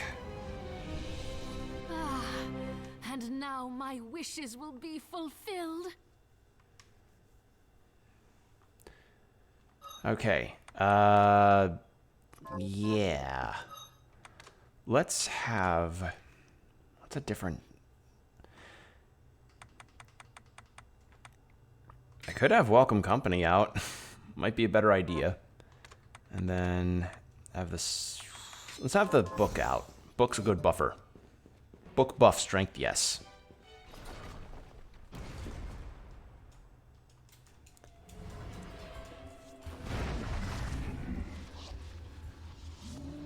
it was in Arise, my servant, my shadow! an exorcist like me.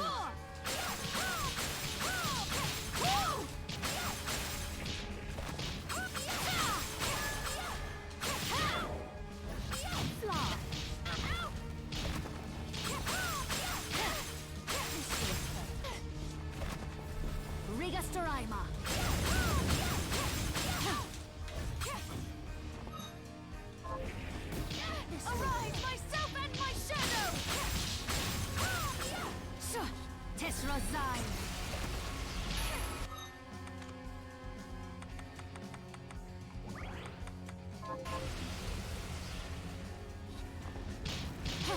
Hey, book, could you, like, buff me or something? I don't know. It'd be nice if you buffed me.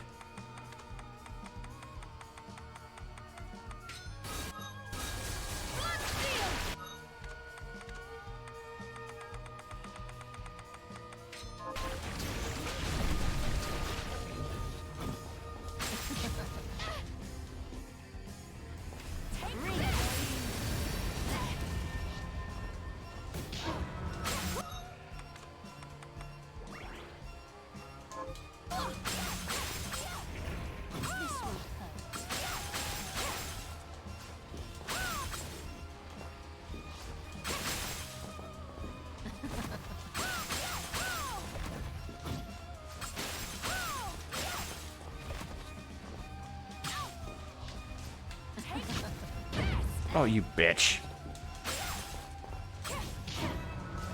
Been trying to do the cool move that Miriam's got, but can't land it. God damn, that laser. How am I supposed to avoid that?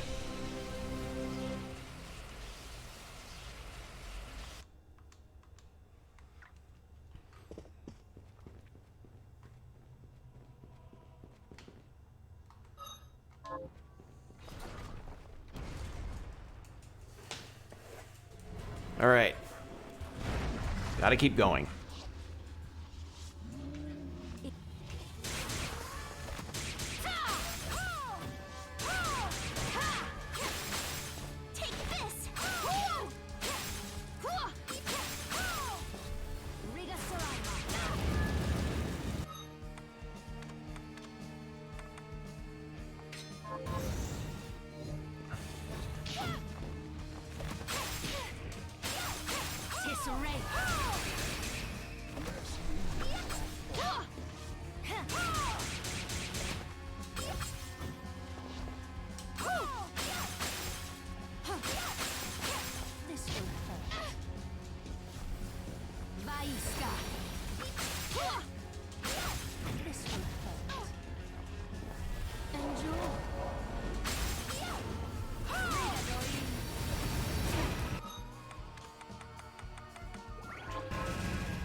There. Give me no choice. Take that.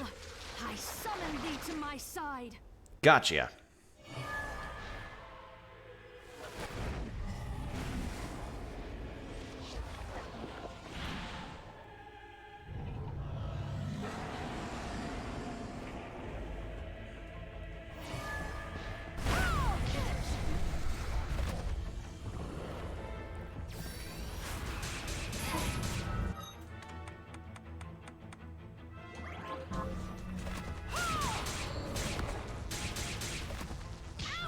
God damn it, let me land on this platform.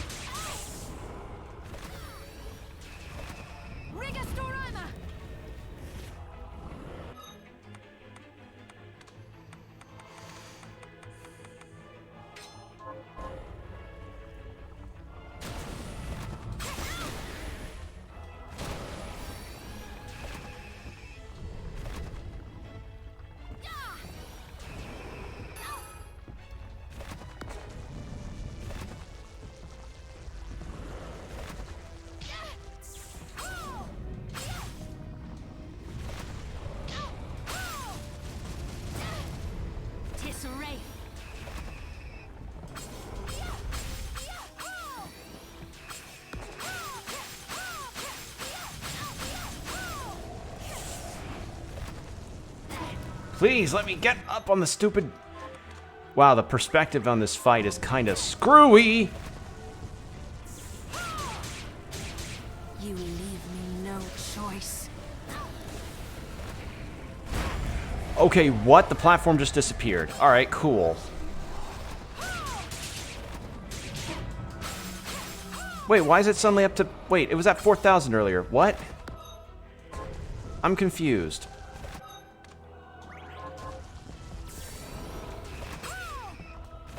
Hello there.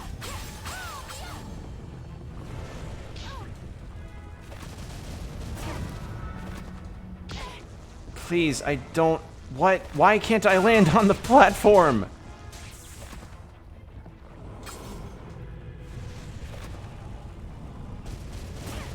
Okay. I think this fight's a little scummy.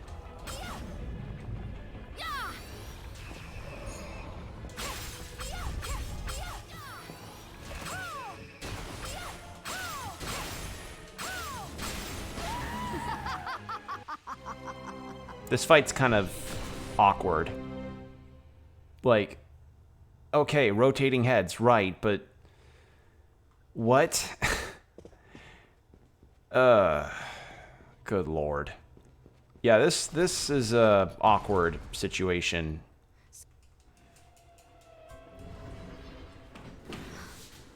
Hold on, this one.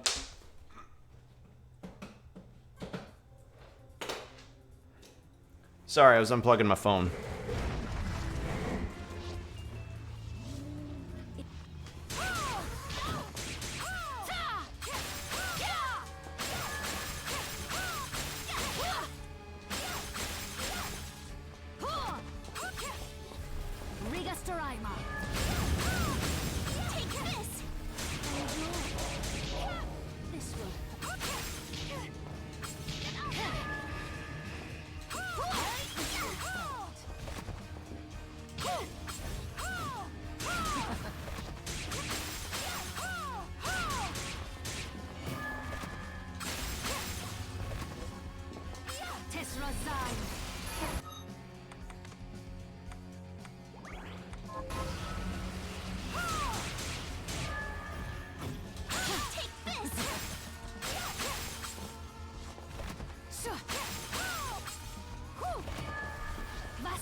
There.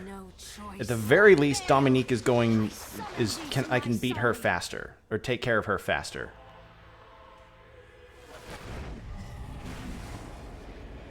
Okay.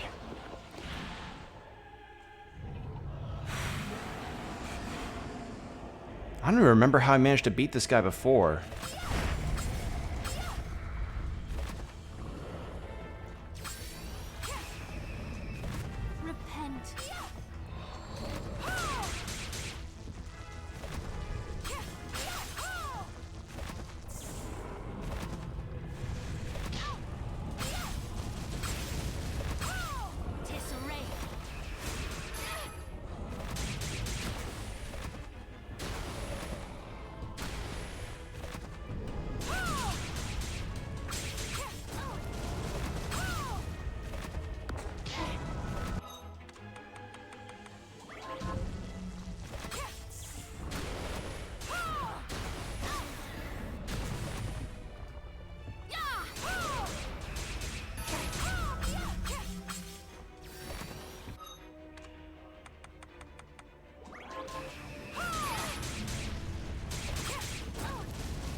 Give you death!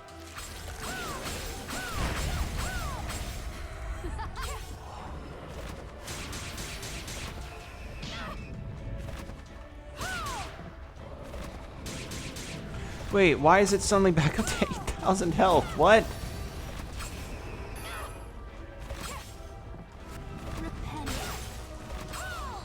Okay. So Dominique's the one controlling. So kill Dominique, and that takes care of the big issue. Hopefully.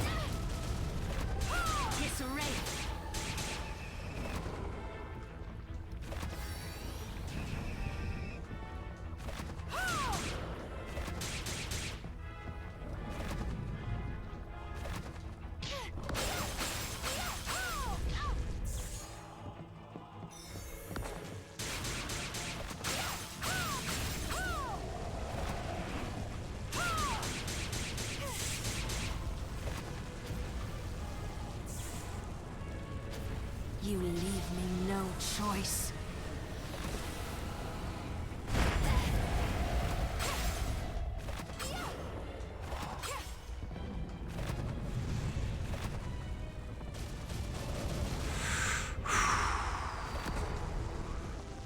Just need to steer clear. Ah, shit! Pray while you can.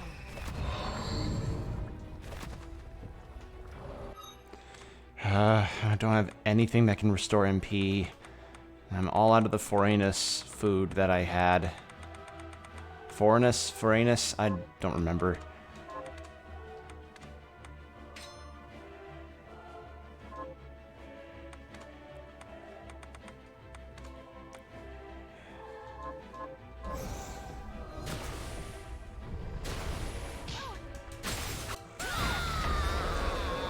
Okay, so it was take out Dominique and Bale goes down. Fuck you! Holy shit. Yeah, that fight I think is a little awkward because the platforms were not cooperating with me very well at all. But you know what? It's fine. We did it. We won. We beat Dominique. Huh. Dominique. She could have done so much good, but... I know. Wait. The Liber Logaeth. The book that started it all. I wonder if I get a different ending if I kill Bale. Because, like, obviously, you beat Dominique and then Bale goes away. But what if you beat Bale himself? Well, that's going to require a lot of patience that I did not feel like having, considering all the shit that I went through. The same thing the Master was trying to do before he died. He inscribed Enochian letters onto each of the castle's structural weaknesses. Now, I will use the book to perform a rite here at the heart of the castle. The rite will activate the Enochian script and send the castle and demons back from whence they came. So that's what Alfred was trying to accomplish. We need to begin. Stand back, Miriam.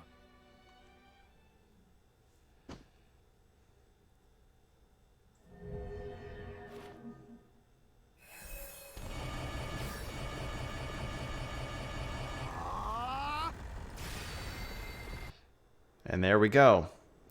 And the castle go by.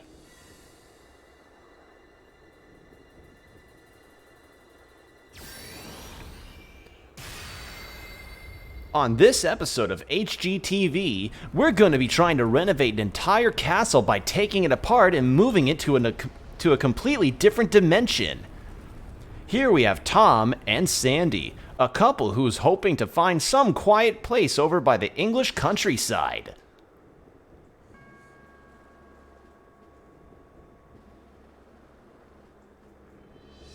Still couldn't get all the hairstyles. It's over. Yes. You've made the world right again. Not without sacrifice. Jebel, Alfred, Zongetsu. Jebel's fate was already sealed. There was nothing you could have done. And the Master and Zangetsu made their own choices. They fought gladly and proudly for what they believed in. Lives like theirs deserve to be celebrated. True. And demons still remain in this world. We can grieve later, after finishing the last of them off. That reminds me. The Master took note of how I was forestalling your corruption and suggested some improvements. I think I might be able to stop the crystal from overtaking you permanently. Really? I can't make any promises, but yes, I think. Well, thank you, Johannes. You're very welcome. Come on, let's go home. All right.